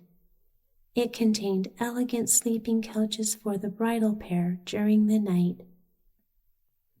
The ship, under a favorable wind with swelling sails, glided away smoothly and lightly over the calm sea.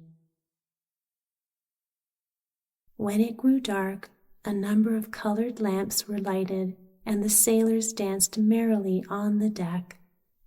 The little mermaid could not help thinking of her first rising out of the sea, when she had seen similar joyful festivities, so she too joined in the dance, poised herself in the air as a swallow when he pursues his prey, and all present cheered her wonderingly. She had never danced so gracefully before. Her tender feet felt as if cut with sharp knives, but she cared not for the pain. A sharper pang had pierced her heart. She knew this was the last evening she would ever see the prince for whom she had forsaken her kindred and her home. She had given up her beautiful voice and suffered pain daily for him, while he knew nothing of it. This was the last evening that she should breathe the same air with him, or gaze at the starry sky and the deep sea. An eternal night without a thought or a dream awaited her. She had no soul, and now could never win one. All was joy and gaiety on the ship until long after midnight. She smiled and danced with the rest, while the thought of death was in her heart. The prince kissed his beautiful bride, and she played with his raven hair till they went arm in arm to rest in the sumptuous tent. Then all became still on board the ship, and only the pilot who stood at the helm was awake. The little mermaid leaned her white arms on the edge of the vessel and looked towards the east for the first blush of morning, for the first ray of the dawn which was to be her death. She saw her sisters rising out of the flood. They were as pale as she, but their beautiful hair no longer waved in the wind. It had been cut off. "We have given our hair to the witch," said they, "to obtain help for you, that you may not die tonight. She has given us a knife. See, it is very sharp. Before the sun rises, you must plunge it into the heart of the prince. When the warm blood falls upon your feet, they will grow together again into a fish's tail, and you will once more be a mermaid and can return to us to live out your 300 years before you are changed into the salt sea foam. Haste, then, either he or you must die before sunrise. Our old grandmother mourns so for you that her white hair is falling as ours fell under the witch's scissors. Kill the prince and come back. Hasten. Do you not see the red streaks in the sky? In a few minutes the sun will rise and you must die." Then they sighed deeply and mournfully and sank beneath the waves. The little mermaid drew back the crimson curtain of the tent and beheld the fair bride, whose head was resting on the prince's breast. She bent down and kissed his noble brow, then looked at the sky, on which the rosy dawn grew brighter and brighter. She glanced at the sharp knife and again fixed her eyes on the prince, who whispered the name of his bride in his dreams. She was in his thoughts, and the knife trembled in the hand of the little mermaid, but she flung it far from her into the waves. The water turned red where it fell, and the drops that spurted up looked like blood. She cast one more lingering, half-fainting glance at the prince, then threw herself from the ship into the sea and felt her body dissolving into foam. The sun rose above the waves, and his warm rays fell on the cold foam of the little mermaid, who did not feel as if she were dying. She saw the bright sun and hundreds of transparent, beautiful creatures floating around her. She could see through them the white sails of the ships and the red clouds in the sky. Their speech was melodious, but could not be heard by mortal ears, just as their bodies could not be seen by mortal eyes. The little mermaid perceived that she had a body like theirs, and that she continued to rise higher and higher out of the foam. "Where am I?" asked she, and her voice sounded ethereal, like the voices of those who were with her. No earthly music could imitate it. "Among the daughters of the air," answered one of them. "A mermaid has not an immortal soul, nor can she obtain one unless she wins the love of a human being. On the will of another hangs her eternal destiny. But the daughters of the air, although they do not possess an immortal soul, can, by their good deeds, procure one for themselves. We fly to warm countries and cool the sultry air that destroys mankind with the pestilence. We carry the perfume of the flowers to spread health and restoration. After we have striven for 300 years to do all the good in our power, we receive an immortal soul and take part in the happiness of mankind. You, poor little mermaid, have tried with your whole heart to do as we are doing. You have suffered and endured, and raised yourself to the spirit world by your good deeds, and now, by striving for 300 years in the same way, you may obtain an immortal soul." The little mermaid lifted her glorified eyes towards the sun, and for the first time felt them filling with tears. On the ship in which she had left the prince, there were life and noise, and she saw him and his beautiful bride searching for her. Sorrowfully they gazed at the pearly foam, as if they knew she had thrown herself into the waves. Unseen, she kissed the forehead of the bride and fanned the prince, and then mounted with the other children of the air to a rosy cloud that floated above. After 300 years, thus shall we float into the kingdom of heaven, said she. And we may even get there sooner, whispered one of her companions. Unseen, we can enter the houses of men where there are children, and for every day on which we find a good child that is the joy of his parents and deserves their love, our time of probation is shortened. The child does not know when we fly through the room that we smile with joy at his good conduct, for we can count 1 year less of our 300 years. But when we see a naughty or wicked child, we shed tears of sorrow, and for every tear, a day is added to our time of trial.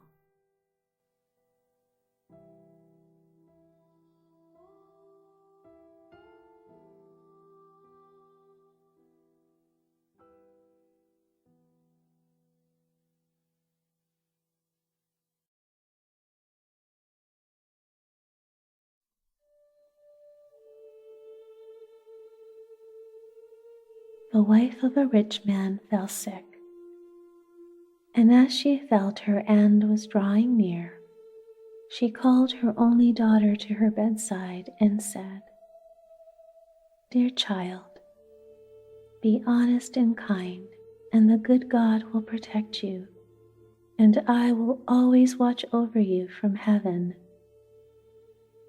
Soon after, she closed her eyes and died. Every day, the maiden went out to her mother's grave and wept, and she remained honest and kind. When winter came, the snow spread a beautiful white sheet over the grave, and by the time spring came, her father had remarried. The woman had 2 daughters who were beautiful, but greedy and selfish. Things became unpleasant for the poor stepchild. They took her pretty clothes away from her, put an old gray gown on her, and gave her wooden shoes. "Look at the proud princess, how pretty she is," and they laughed as they led her into the kitchen. There she had to do hard work from morning till night, get up before daybreak, carry water, light fires, cook, and wash. Besides this, the sisters were mean. They mocked her and emptied her peas and lentils into the ashes so that she was forced to sit and pick them out again. In the evening, when she had worked till she was weary, she had no bed to go to, but had to sleep by the fireside in the ashes. And because she always looked dusty and dirty, they called her Cinderella. It happened that the father was once going to a fair, and he asked his 2 stepdaughters what he should bring back for them. "Beautiful dresses," said one. "Pearls and jewels," said the second. "And you, Cinderella, what would you like to have?" "Father, break off for me the first branch which knocks against your hat on your way home." So he bought beautiful dresses, pearls, and jewels for his 2 stepdaughters. And on his way home, as he was riding through a green thicket, a hazel twig brushed against him and knocked off his hat. Then he broke off the branch and took it with him. When he reached home, he gave his stepdaughters the things which they had wished for, and to Cinderella he gave the branch from the hazel bush. Cinderella thanked him, went to her mother's grave, and planted the branch on it, and wept so much that the tears fell on it and watered it. It grew, however, and became a beautiful tree. 3 times a day Cinderella went and sat beneath it, and wept and prayed. A little white bird always came on the tree, and if Cinderella made a wish, the bird threw down to her whatever she had wished for.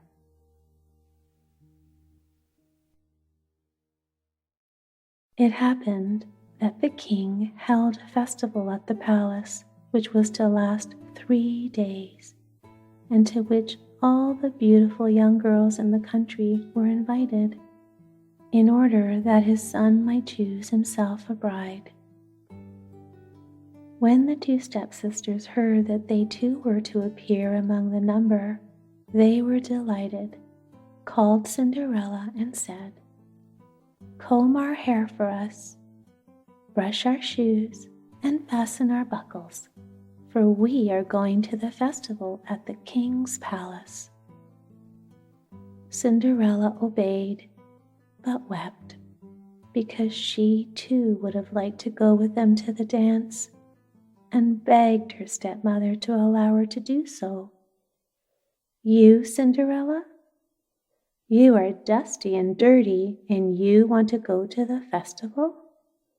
You have no clothes and shoes, and yet you want to dance?" Cinderella kept on begging to go, and the stepmother at last said, "I have emptied a dish of lentils into the ashes for you. If you can pick them out again in 2 hours, you can go with us."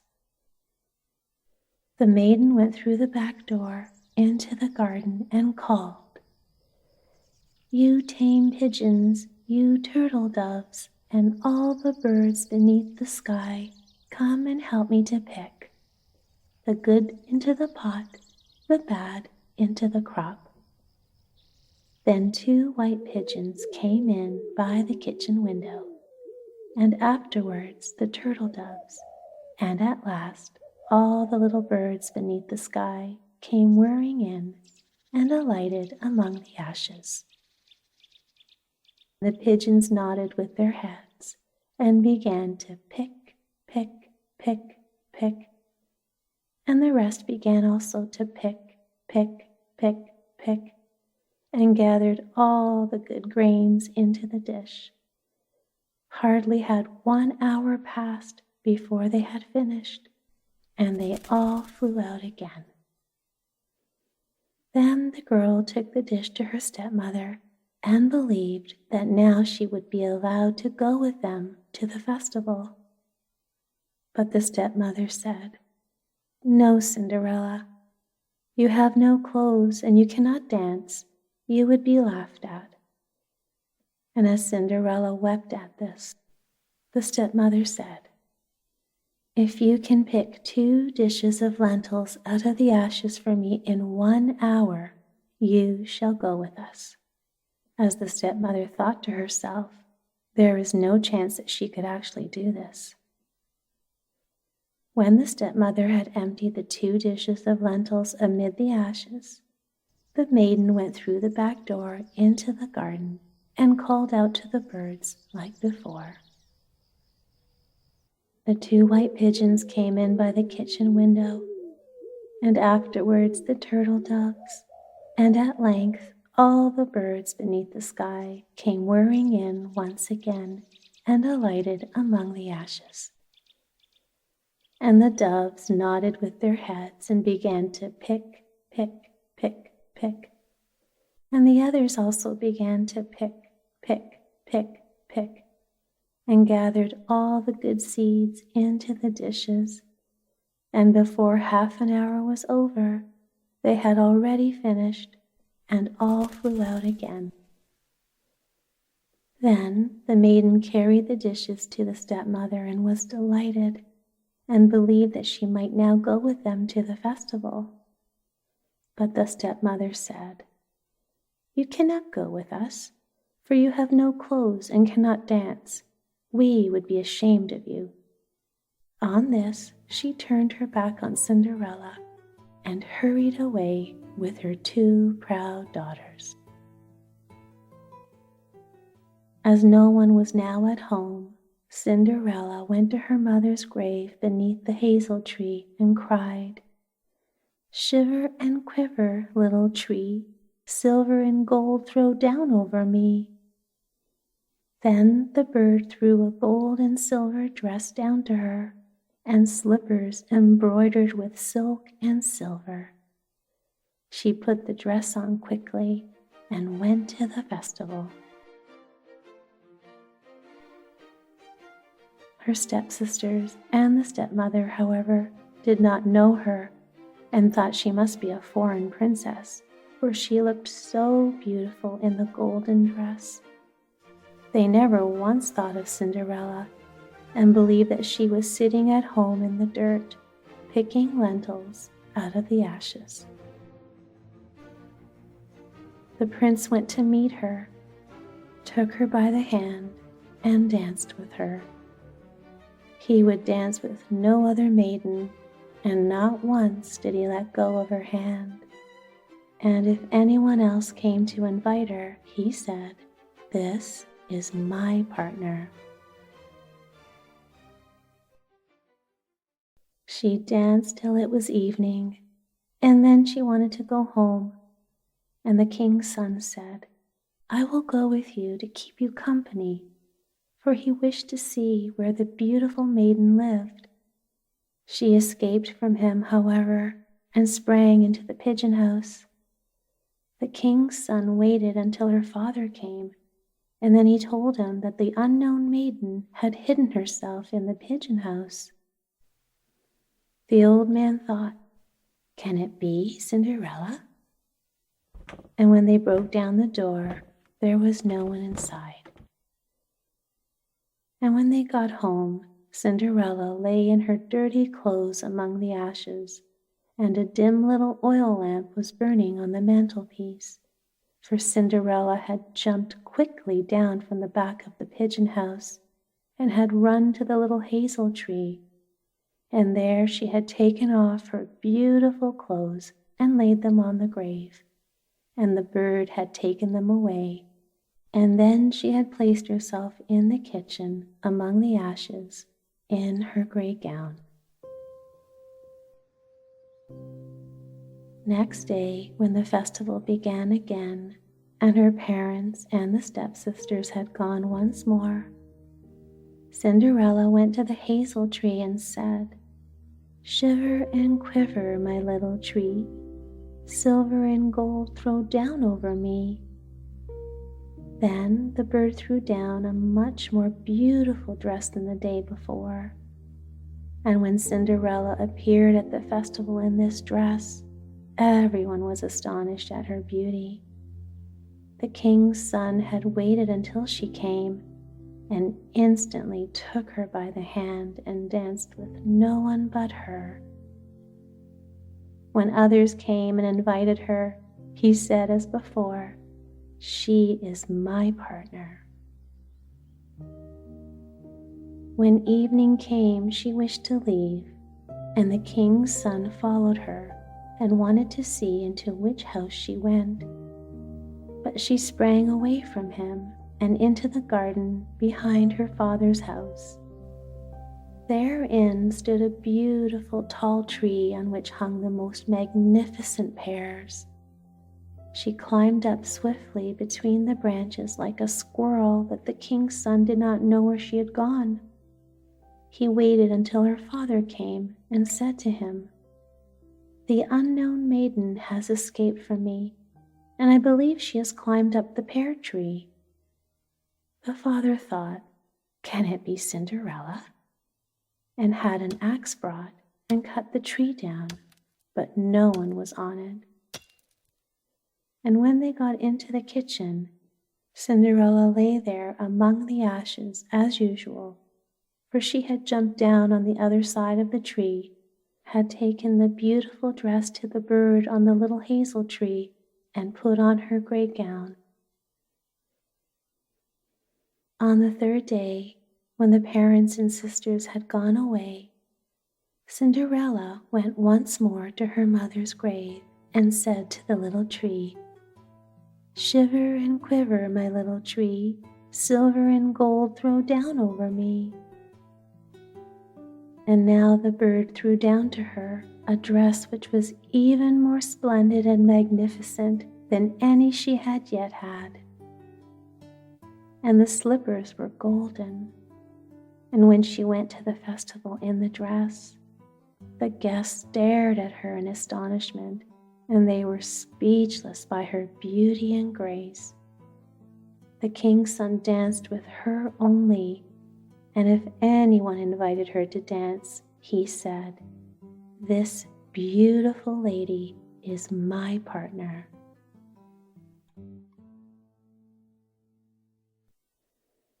When evening came, Cinderella wished to leave, and the king's son was anxious to go with her, but she escaped from him so quickly that he could not follow her. She was in such a hurry to leave that she dropped one of her golden slippers upon the stairs. The king's son picked it up, and it was small and dainty and all golden.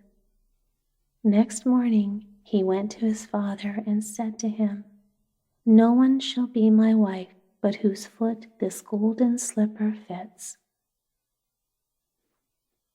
Then the two sisters were glad, for they had pretty feet. The eldest went with the shoe into her room and wanted to try it on, and her mother stood by.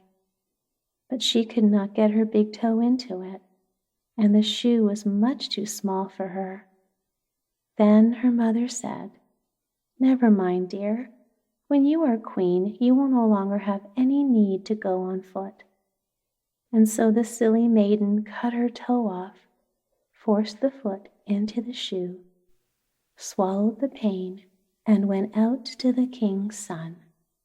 Then he took her on his horse as his bride and rode away with her.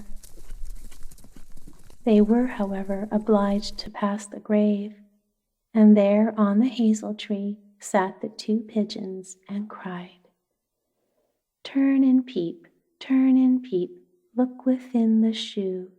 The shoe is much too small for her, your true bride waits for you." Then he looked at her foot and saw that she had tricked him. He turned his horse round and took the false bride home again, and said she was not the true one, and that the other sister was to put the shoe on. Then this one went into her chamber and got her toe safely into the shoe, but her heel was too large, so her mother squeezed her foot into the shoe. The daughter swallowed the pain and went out to the king's son. He took her on his horse as his bride and rode away with her. But when they passed by the hazel tree, two little pigeons sat on it and sang as before, "Turn and peep, look within the shoe. The shoe is much too small for her, your true bride waits for you." The king's son looked down at her foot and saw that she too had tricked him, and so he turned his horse and took the false bride home again. "This also is not the right one," said the prince. "Have you no other daughter?" "No," said the man, "except there is a little kitchen servant which my late wife left behind, but she cannot possibly be the bride." The king's son said he was to send her up to him, but the mother answered, "Oh no, she is much too dirty. She cannot show herself." The prince absolutely insisted on it, and Cinderella had to be called.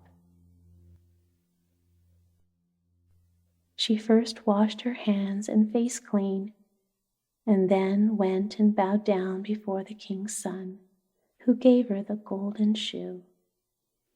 Then she seated herself on a stool, drew her foot out of the heavy wooden shoe, and put it into the golden slipper, and it fit like a glove.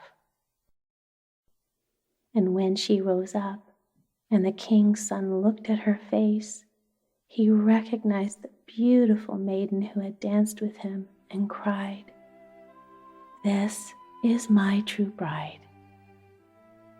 Then he took Cinderella on his horse and rode away.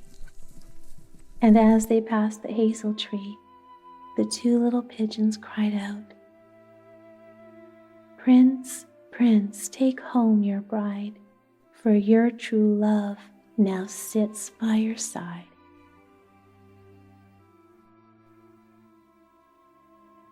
And so Cinderella married the handsome prince, and they lived happily ever after.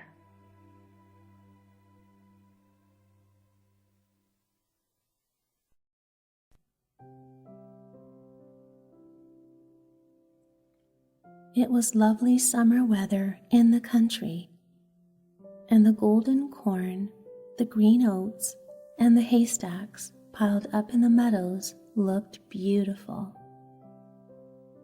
The stork, walking about on his long red legs, chattered in the Egyptian language, which he had learned from his mother. The cornfields and meadows were surrounded by large forests, in the midst of which were deep pools. It was, indeed, delightful to walk about in the country. In a sunny spot stood a pleasant old farmhouse close by a deep river, and from the house down to the waterside grew great burdock leaves so high that under the tallest of them a little child could stand upright. The spot was as wild as the center of a thick wood. In this snug retreat sat a duck on her nest, watching for her young brood to hatch. She was beginning to get tired of her task, for the little ones were a long time coming out of their shells, and she seldom had any visitors. The other ducks liked much better to swim about in the river than to climb the slippery banks and sit under a burdock leaf to have gossip with her. At length, one shell cracked, and then another, and from each egg came a living creature that lifted its head and cried, "Peep, peep." "Quack, quack," said the mother, and then they all quacked as well as they could and looked about them on every side at the large green leaves. Their mother allowed them to look as much as they liked, because green is good for the eyes. "How large the world is," said the young ducks, when they found how much more room they now had than while they were inside the eggshell. "Do you imagine this is the whole world?" asked the mother. "Wait till you have seen the garden. It stretches far beyond that to the parson's field, but I have never ventured to such a distance. Are you all out?" she continued, rising. "No, the largest egg lies there still. I wonder how long this is to last. I am quite tired of it." And she seated herself again on the nest. "Well, how are you getting on?" asked an old duck who paid her a visit. "One egg is not hatched yet," said the duck. "It will not break. But just look at all the others. Are they not the prettiest little ducklings you ever saw? They are the image of their father, who is so unkind. He never comes to see." "Let me see the egg that will not break," said the duck. "I have no doubt it is a turkey's egg. I was persuaded to hatch some once, and after all my care and trouble with the young ones, they were afraid of the water. I quacked and clucked, but all to no purpose. I could not get them to venture in. Let me look at the egg. Yes, that is a turkey's egg. Take my advice, leave it where it is, and teach the other children to swim." "I think I will sit on it a little while longer," said the duck, "as I have sat so long already. A few days will be nothing." "Please yourself," said the old duck, and she went away. At last the large egg broke, and a young one crept forth crying, "Peep, peep." It was very large and ugly. The duck stared at it and exclaimed, It is very large and not at all like the others. I wonder if it really is a turkey.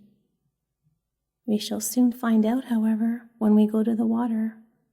It must go in if I have to push it myself.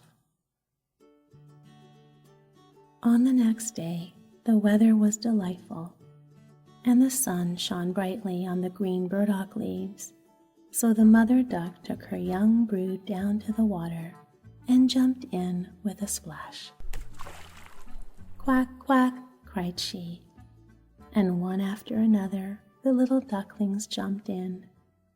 The water closed over their heads, but they came up again in an instant and swam about quite prettily with their legs paddling under them as easily as possible. And the ugly duckling was also in the water swimming with them. "Oh," said the mother, "that is not a turkey. How well he uses his legs, and how upright he holds himself. He is my own child, and he is not so very ugly after all, if you look at him properly. Quack, quack, come with me now. I will take you into the grand society and introduce you to the farmyard, but you must keep close to me, or you may be trodden upon, and, above all, beware of the cat." When they reached the farmyard, there was a great disturbance. 2 families were fighting for an eel's head, which, after all, was carried off by the cat. "See, children, that is the way of the world," said the mother duck, wetting her beak, for she would have liked the eel's head herself. "Come, now, use your legs, and let me see how well you can behave. You must bow your heads prettily to that old duck yonder. She is the highest born of them all and has Spanish blood, therefore she is well off. Don't you see she has a red flag tied to her leg, which is something very grand and a great honor for a duck? It shows that everyone is anxious not to lose her, as she can be recognized both by man and beast. Come, now, don't turn your toes. A well-bred duckling spreads his feet wide apart, just like his father and mother, in this way. Now bend your neck and say quack." The ducklings did as they were bid, but the other duck stared and said, "Look, here comes another brood, as if there were not enough of us already. And what a strange-looking object one of them is. We don't want him here." And then one flew out and bit him in the neck. "Leave him alone," said the mother. "He's not doing any harm." "Yes, but he is so big and ugly," said the spiteful duck, "and therefore he must be turned out." "The others are very pretty children," said the old duck with the rag on her leg. "All but that one. I wish his mother could improve him a little." "That is impossible, your grace," replied the mother. "He is not pretty, but he has a very good disposition, and swims as well or even better than the others. I think he will grow up pretty and perhaps be smaller. He has remained too long in the egg, and therefore his figure is not properly formed." And then she stroked his neck and smoothed the feathers, saying, "It is a drake, and therefore not of so much consequence. I think he will grow up strong and able to take care of himself." "The other ducklings are graceful enough," said the old duck. "Now make yourself at home, and if you can find an eel's head, you can bring it to me."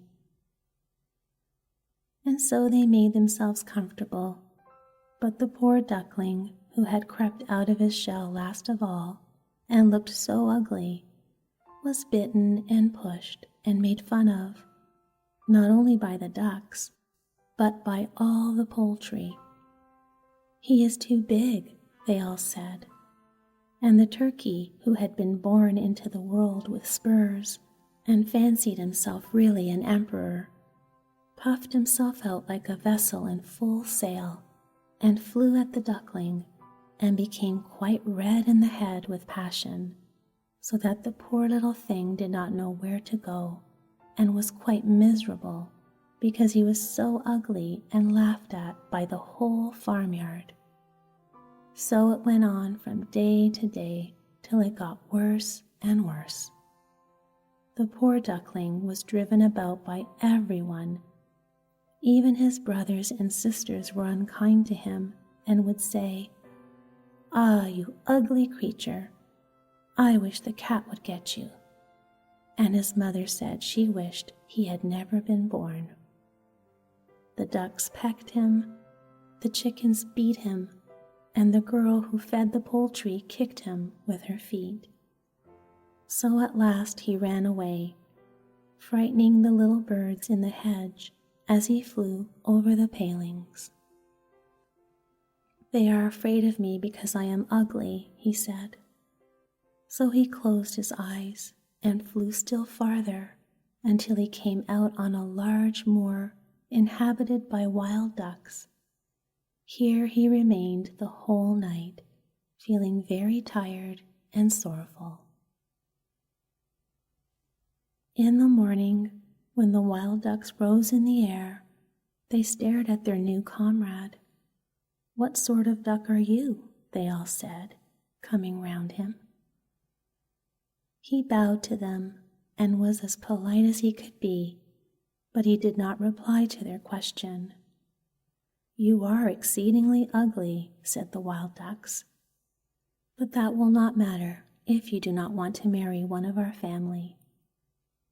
Poor thing, he had no thoughts of marriage. All he wanted was permission to lie among the rushes and drink some of the water on the moor. After he had been on the moor 2 days, there came 2 wild geese, or rather goslings, for they had not been out of the egg long and were very saucy. "Listen, friend," said one of them to the duckling. "You are so ugly that we like you very well. Will you go with us and become a bird of passage? Not far from here is another moor in which there are some pretty wild geese, all unmarried. It is a chance for you to get a wife. You may be lucky, ugly as you are." Pop, pop sounded in the air, and the 2 wild geese fell dead among the rushes, and the water was tinged with blood. Pop, pop echoed far and wide in the distance, and whole flocks of geese rose up from the rushes. The sound continued from every direction, for the sportsmen surrounded the moor, and some were even seated on branches of trees overlooking the rushes. The blue smoke from the guns rose like clouds over the dark trees, and as it floated away across the water, a number of sporting dogs bounded in among the rushes, which bent beneath them wherever they went. How they terrified the poor duckling! He turned away his head to hide it under his wing, and at the same moment a large, terrible dog passed quite near him. His jaws were open, his tongue hung from his mouth, and his eyes glared fearfully. He thrust his nose close to the duckling, showing his sharp teeth, and then he went into the water without touching him. "Oh," sighed the duckling, "how thankful I am for being so ugly. Even a dog will not bite me." And so he lay quite still, while the shot rattled through the rushes, and gun after gun was fired over him. It was late in the day before all became quiet, but even then the poor young thing did not dare to move. He waited quietly for several hours, and then, after looking carefully around him, hastened away from the moor as fast as he could.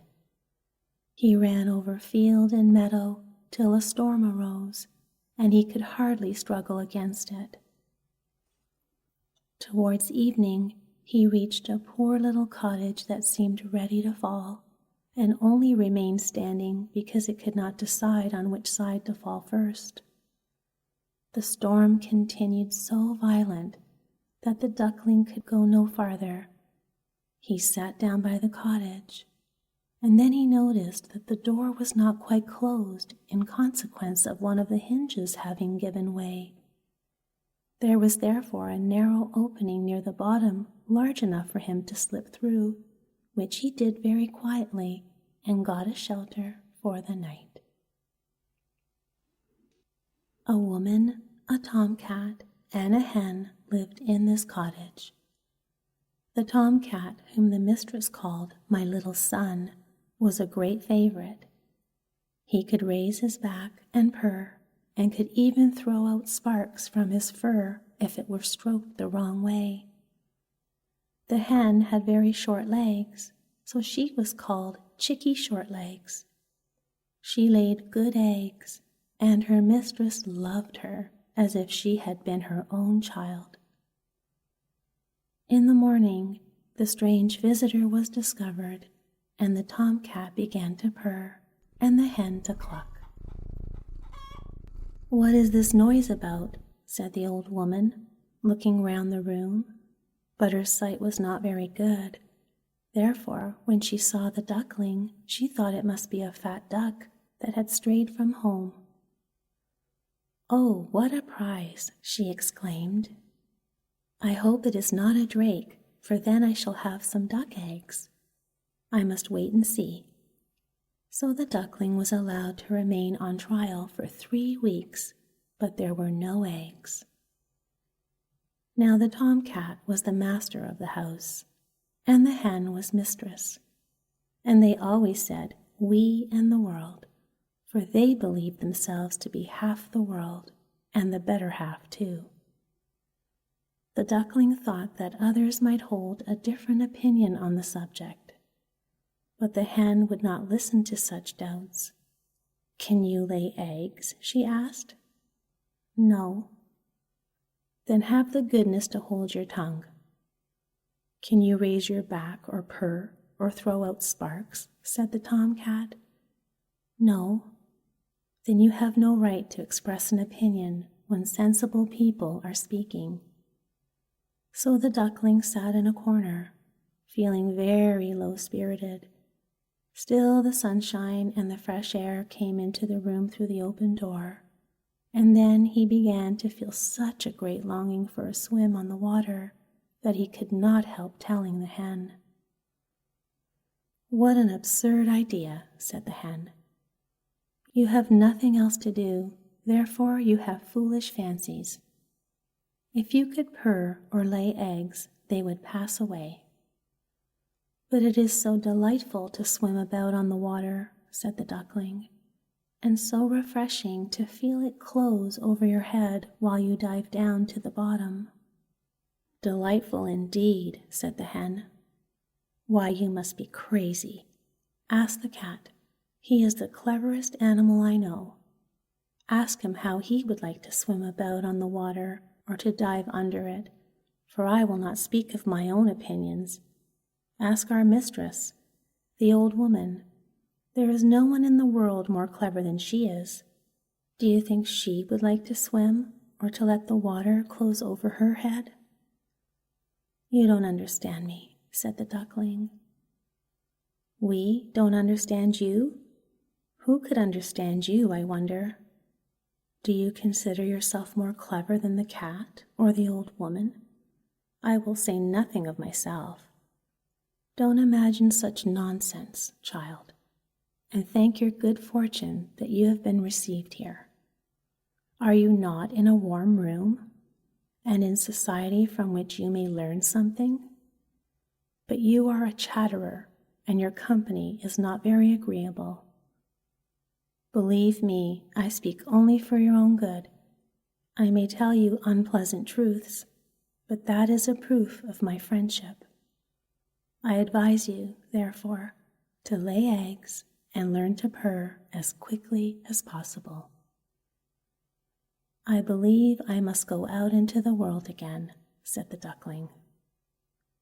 "Yes, do," said the hen. So the duckling left the cottage and soon found water on which it could swim and dive, but was avoided by all other animals because of its ugly appearance. Autumn came, and the leaves in the forest turned to orange and gold.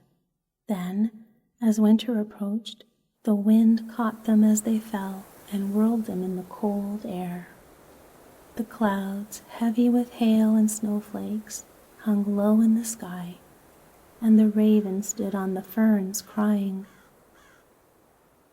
It made one shiver with cold to look at him. All of this was very sad for the poor little duckling.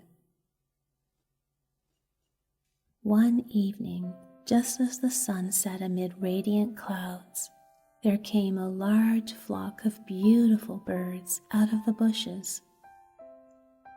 The duckling had never seen any like them before.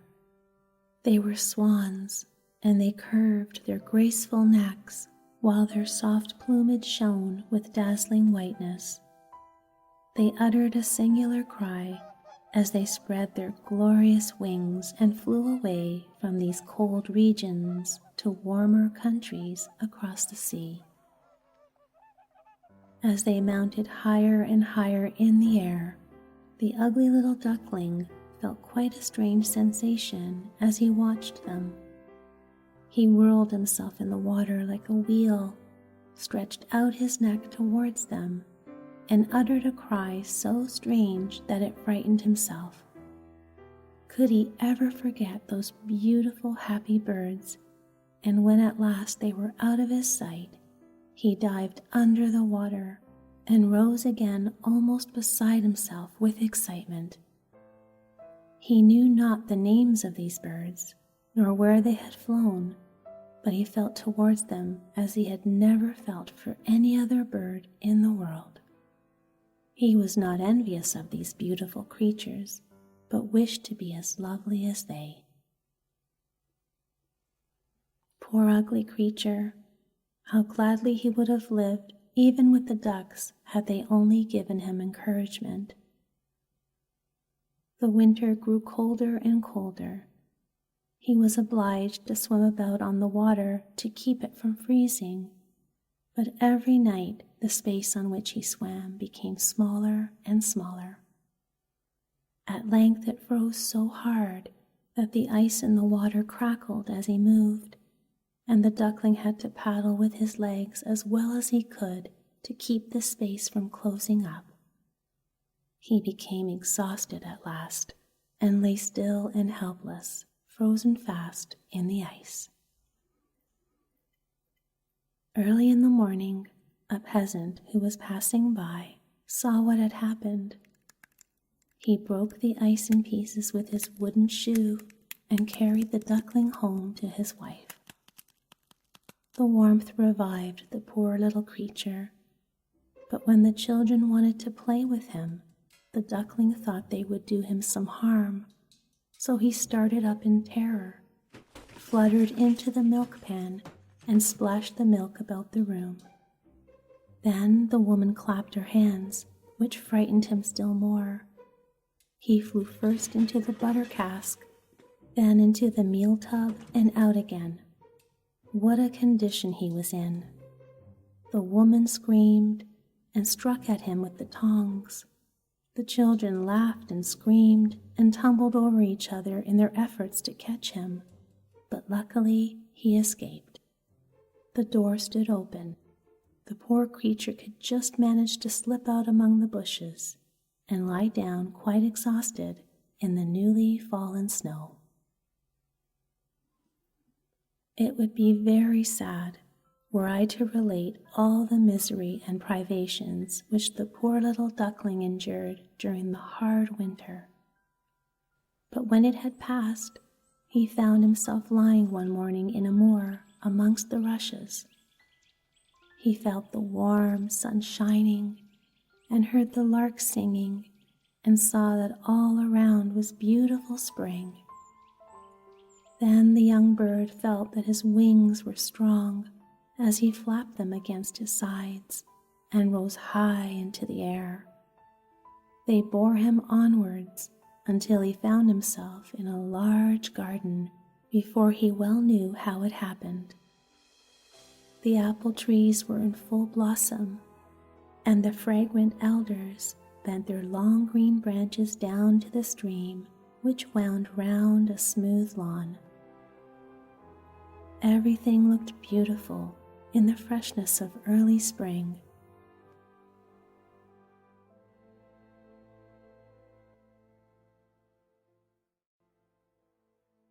From a thicket close by came 3 beautiful white swans, rustling their feathers and swimming lightly over the smooth water. The duckling remembered the lovely birds and felt more strangely unhappy than ever. "I will fly to those royal birds," he exclaimed, "and they will kill me because I am so ugly and dare to approach them. But it does not matter. Better be killed by them than pecked by the ducks, beaten by the hens, pushed about by the maiden who feeds the poultry, or starved with hunger in the winter."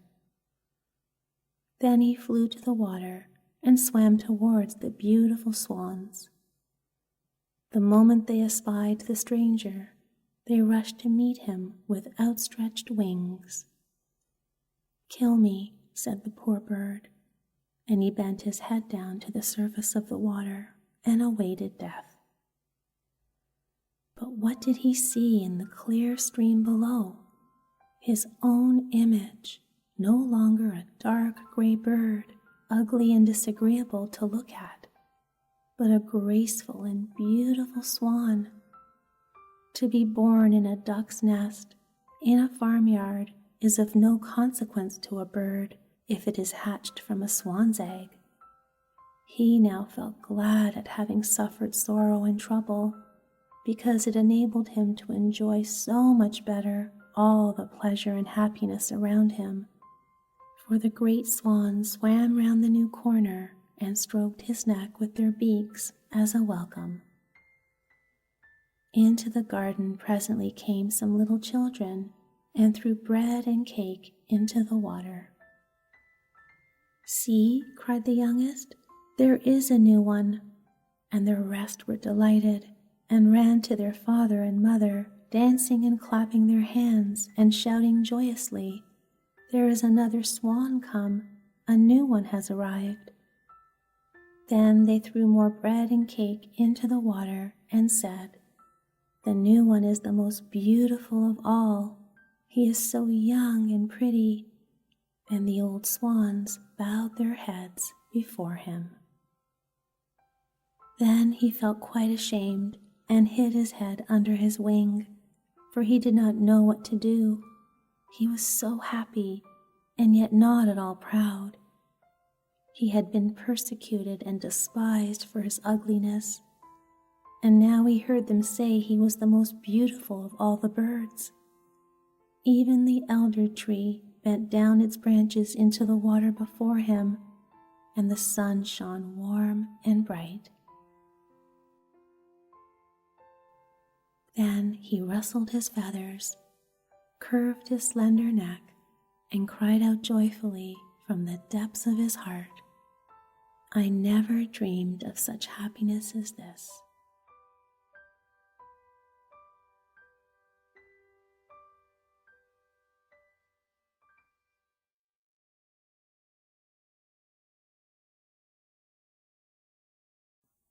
There was once a Velveteen Rabbit, and in the beginning he was really splendid. He was fat and bunchy, as a rabbit should be. His coat was spotted brown and white. He had real thread whiskers, and his ears were lined with pink sateen. On Christmas morning, when he sat wedged in the top of the boy's stocking, with a sprig of holly between his paws, the effect was charming. There were other things in the stocking. nuts and oranges, and a toy engine, and chocolate almonds, and a clockwork mouse. But the rabbit was quite the best of all. For at least 2 hours the boy loved him. And then aunts and uncles came to dinner, and there was a great rustling of tissue paper and unwrapping of parcels. And in the excitement of looking at all the new presents, the Velveteen Rabbit was forgotten. For a long time he lived in the toy cupboard or on the nursery floor, and no one thought very much about him. He was naturally shy, and being only made of velveteen, some of the more expensive toys quite snubbed him. The mechanical toys were very superior and looking down upon everyone else. They were full of modern ideas and pretended they were real.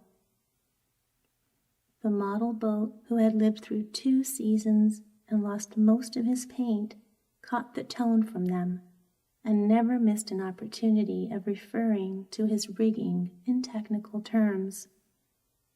The rabbit could not claim to be a model of anything, for he didn't know that real rabbits existed. He thought they were all stuffed with sawdust like himself, and he understood that sawdust was quite out of date and should never be mentioned in modern circles. Even Timothy, the jointed wooden lion, who was made by the disabled soldiers and should have had broader views, put on airs and pretended he was connected with government. Between them all, the poor little rabbit was made to feel himself very insignificant and commonplace, and the only person who was kind to him at all was the Skin Horse. The Skin Horse had lived longer in the nursery than any of the others.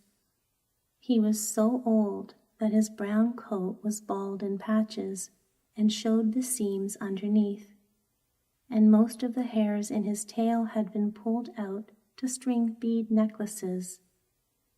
He was wise, for he had seen a long succession of mechanical toys arrive to boast and swagger, and by break their mainsprings and pass away. And he knew that they were only toys and would never turn into anything else. For nursery magic is very strange and wonderful, and only those playthings that are old and wise and experienced, like the Skin Horse, understand all about it. "What is real?" asked the rabbit one day, when they were lying side by side near the nursery fender before Nana came to tidy the room. "Does it mean having things that buzz inside you and a stick-out handle?" "Real isn't how you are made," said the Skin Horse. "It's a thing that happens to you. When a child loves you for a long, long time, not just to play with, but really loves you, then you become real." "Does it hurt?" asked the rabbit. "Sometimes," said the Skin Horse, for he was always truthful. "When you are real, you don't mind being hurt." "Does it happen all at once, like being wound up?" he asked, "or bit by bit?" "It doesn't happen all at once," said the Skin Horse.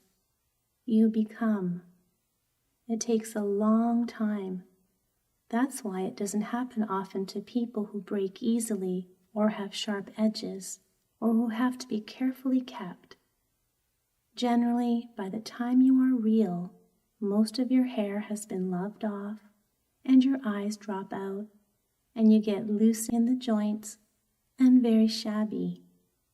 But these things don't matter at all, because once you are real, you can't be ugly, except to people who don't understand."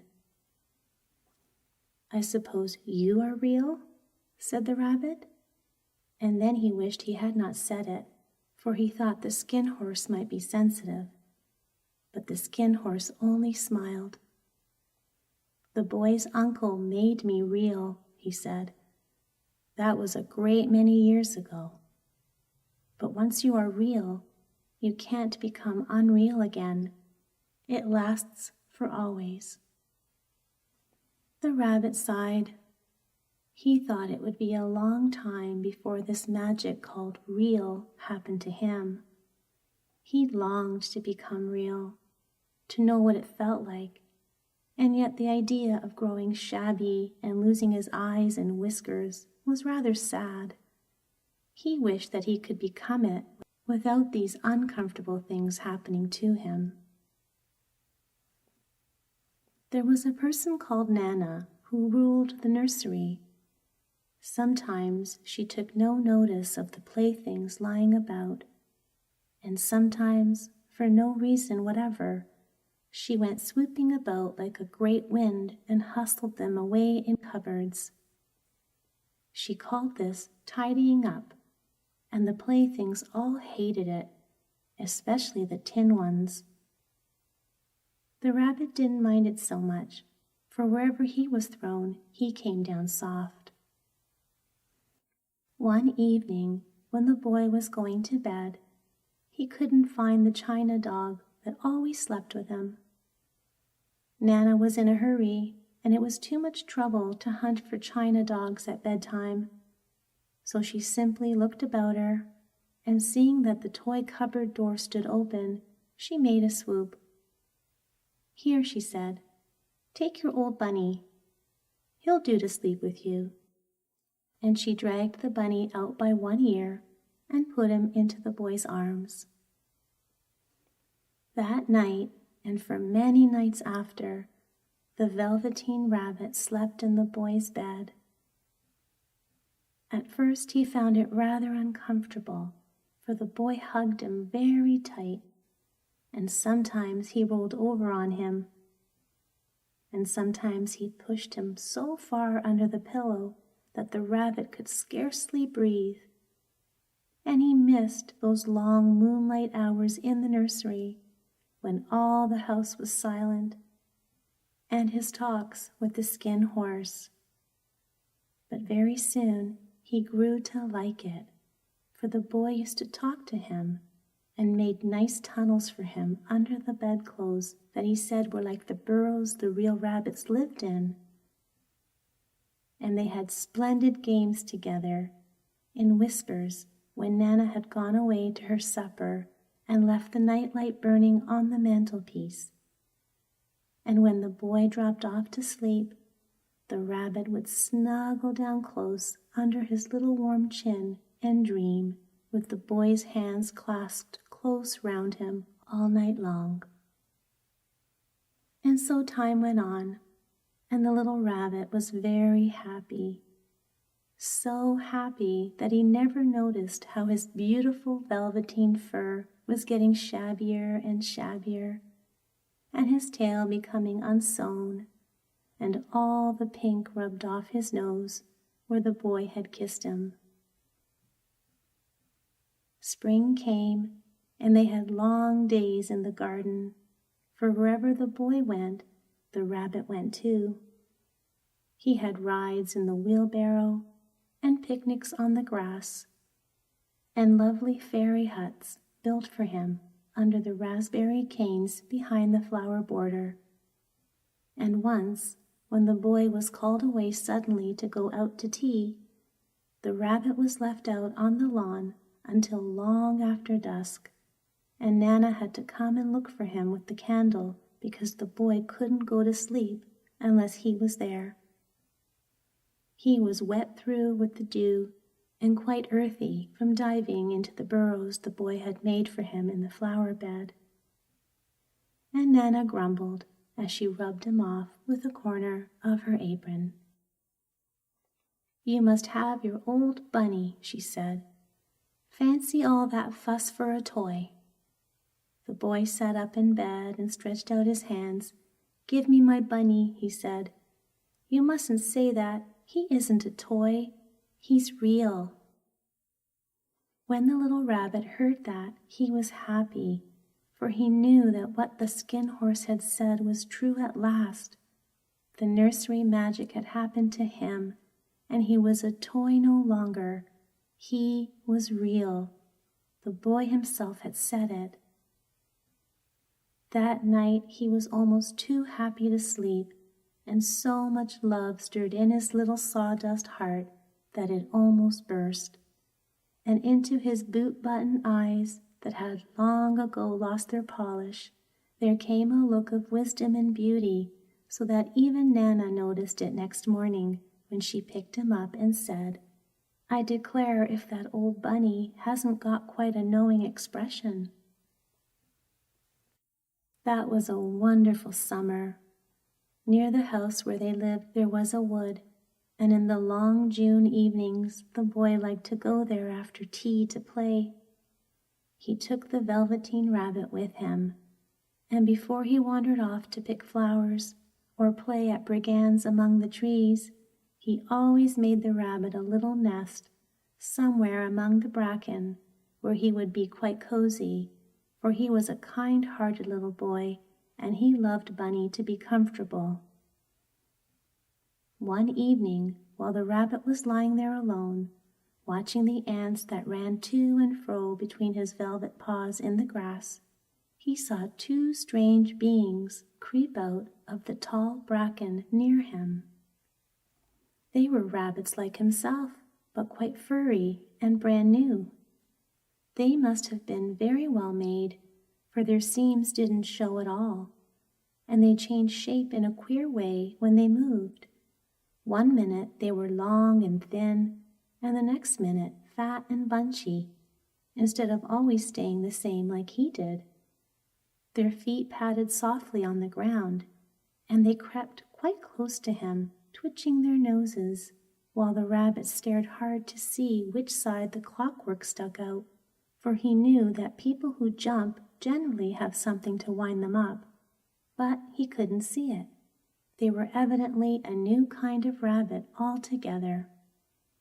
They stared at him, and the little rabbit stared back, and all the time their nose twitched. "Why don't you get up and play with us?" one of them asked. "I don't feel like it," said the rabbit, for he didn't want to explain that he had no clockwork. "Ho," said the furry rabbit, "it's as easy as anything," and he gave a big hop sideways and stood on his hind legs. "I don't believe you can," he said. "I can," said the little rabbit. "I can jump higher than anything." He meant when the boy threw him, but of course he didn't want to say so. "Can you hop on your hind legs?" asked the furry rabbit. That was a dreadful question, for the Velveteen Rabbit had no hind legs at all.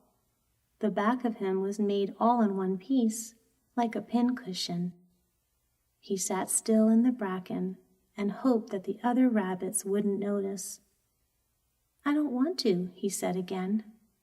But the wild rabbits have very sharp eyes, and this one stretched out his neck and looked. "He hasn't got any hind legs," he called out.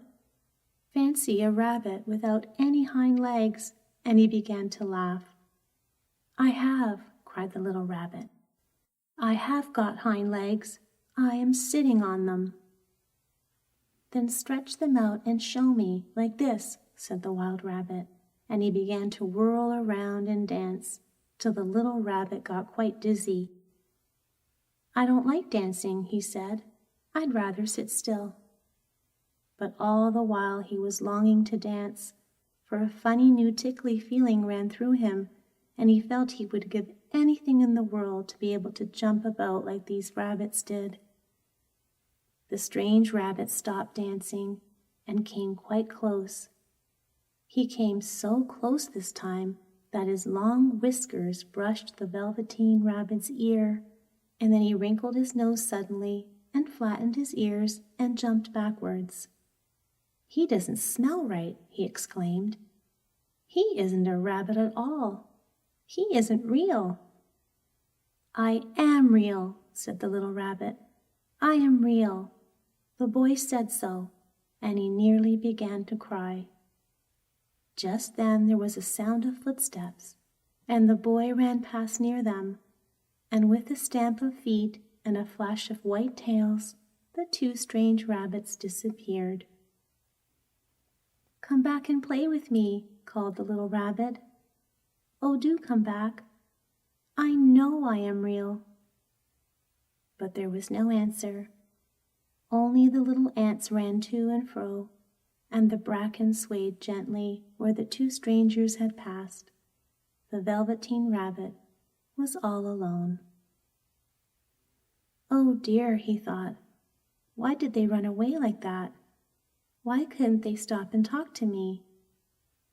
For a long time he lay very still, watching the bracken and hoping that they would come back, but they never returned, and presently the sun sank lower, and the little white moths fluttered out, and the boy came and carried him home.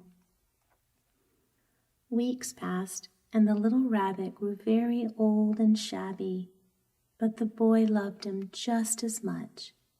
He loved him so hard that he loved his whiskers off, and the pink lining to his ears turned gray, and his brown spots faded.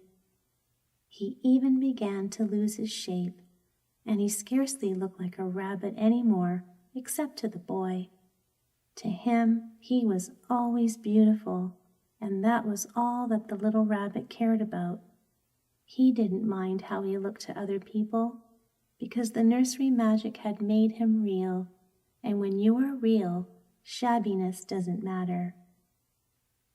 And then one day, the boy was ill. His face grew very flushed, and he talked in his sleep, and his little body was so hot that it burned the rabbit when he held him close. Strange people came and went in the nursery, and a light burned all night, and through it all the little Velveteen Rabbit lay there, hidden from sight under the bedclothes, and he never stirred, for he was afraid that if they found him, someone might take him away, and he knew that the boy needed him. It was a long, weary time, for the boy was too ill to play, and the little rabbit found it rather dull with nothing to do all day long. But he snuggled down patiently and looked forward to the time when the boy should be well again, and they would go out in the garden amongst the flowers and the butterflies and play splendid games in the raspberry thicket like they used to. All sorts of delightful things he planned, and while the boy lay half asleep, he crept up close to the pillow and whispered them in his ear. And presently the fever turned, and the boy got better. He was able to sit up in bed and look at picture books, while the little rabbit cuddled close at his side. And one day they let him get up and dress. It was a bright sunny morning, and the windows stood wide open. They had carried the boy out onto the balcony, wrapped in a shawl, and the little rabbit lay tangled up among the bedclothes, thinking. The boy was going to the seaside tomorrow. Everything was arranged, and now it only remained to carry out the doctor's orders. They talked about it all, while the little rabbit lay under the bedclothes with just his head peeping out, and listened. The room was to be disinfected, and all the books and toys that the boy had played with in bed must be burnt. "Hooray!" thought the little rabbit. "Tomorrow we shall go to the seaside." For the boy had often talked of the seaside, and he wanted very much to see the big waves coming in, and the tiny crabs, and the sand castles. Just then Nana caught sight of him. "How about his old bunny?" she asked. "That?" said the doctor. "Why, it's a mass of scarlet fever germs. Burn it at once. He mustn't have that any more." And so the little rabbit was put into a sack with the old picture books and a lot of rubbish, and carried out to the end of the garden behind the fowl house. That was a fine place to make a bonfire, only the gardener was too busy just then to attend to it. He had the potatoes to dig and the green peas to gather, but next morning he promised to come quite early and burn the whole lot. That night the boy slept in a different bedroom, and he had a new bunny to sleep with him. It was a splendid bunny, all white plush with real glass eyes, but the boy was too excited to care very much about it, for tomorrow he was going to the seaside, and that in itself was such a wonderful thing that he could think of nothing else. And while the boy was asleep, dreaming of the seaside, the little rabbit lay among the old picture books in the corner behind the fowl house, and he felt very lonely. The sack had been left untied, and so by wriggling a bit, he was able to get his head through the opening and look out. He was shivering a little, for he had always been used to sleeping in a proper bed, and by this time his coat had worn so thin and threadbare from hugging that it was no longer any protection to him. Nearby he could see the thicket of raspberry canes, growing tall and close like a tropical jungle, in whose shadow he had played with the boy on bygone mornings. He thought of those long sunlit hours in the garden, how happy they were, and a great sadness came over him. He seemed to see them all pass before him, each more beautiful than the other, the fairy huts in the flower bed, the quiet evenings in the wood when he lay in the bracken and the little ants ran over his paws, the wonderful day when he first knew he was real.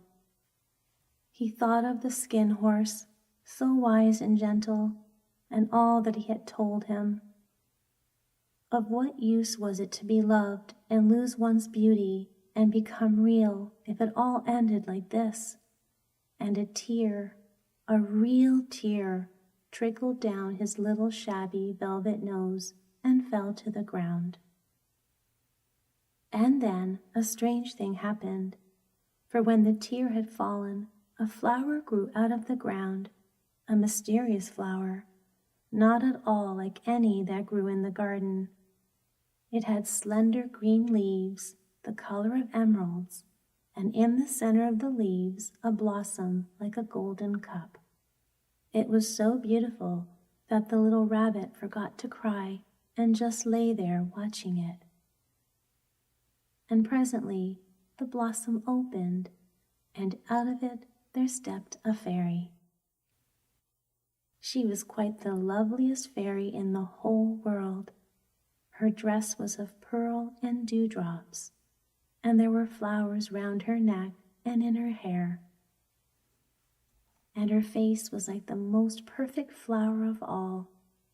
And she came close to the little rabbit and gathered him up in her arms and kissed him on his velveteen nose that was all damp from crying. "Little rabbit," she said, "don't you know who I am?" The rabbit looked up at her, and it seemed to him that he had seen her face before, but he couldn't think where. "I am the nursery magic fairy," she said. "I take care of all the playthings that the children have loved. When they are old and worn out, and the children don't need them any more, then I come and take them away with me and turn them into real." "Wasn't I real before?" asked the little rabbit. "You were real to the boy," the fairy said, "because he loved you. Now you shall be real to everyone." And she held the little rabbit close in her arms and flew with him into the wood. It was light now, for the moon had risen. All the forest was beautiful, and the fronds of the bracken shone like frosted silver. In the open glade between the tree trunks, the wild rabbits danced with their shadows on the velvet grass. But when they saw the fairy, they all stopped dancing and stood round in a ring to stare at her. "I've brought you a new playfellow," the fairy said. "You must be very kind to him and teach him all he needs to know in Rabbitland, for he is going to live with you forever and ever." And she kissed the little rabbit again and put him down on the grass. "Run and play, little rabbit," she said. But the little rabbit sat quite still for a moment and never moved. For when he saw all the wild rabbits dancing around him, he suddenly remembered about his hind legs, and he didn't want them to see that he was made all in one piece. He did not know that when the fairy kissed him the last time, she had changed him altogether, and he might have sat there a long time, too shy to move, if just then something hadn't tickled his nose, and before he thought what he was doing, he lifted his hind toe to scratch it, and he found that he actually had hind legs. Instead of velveteen, he had brown fur, soft and shiny. His ears twitched by themselves, and his whiskers were so long that they brushed the grass. He gave one leap, and the joy of using those hind legs was so great that he went springing about the turf on them, jumping sideways and whirling around as the others did, and he grew so excited that when at last he did stop to look for the fairy, she had gone. He was a real rabbit at last, at home with the other rabbits. Autumn passed and winter, and in the spring, when the days grew warm and sunny, the boy went out to play in the wood behind the house. And while he was playing, 2 rabbits crept out from the bracken and peeped at him. One of them was brown all over, but the other had strange markings under his fur, as though long ago he had been spotted, and the spots still showed through. And about his little soft nose and his round black eyes there was something familiar, so that the boy thought to himself, "Why, he looks just like my old bunny that was lost when I had scarlet fever." But he never knew that it really was his own bunny, come back to look at the child who had first helped him to be real.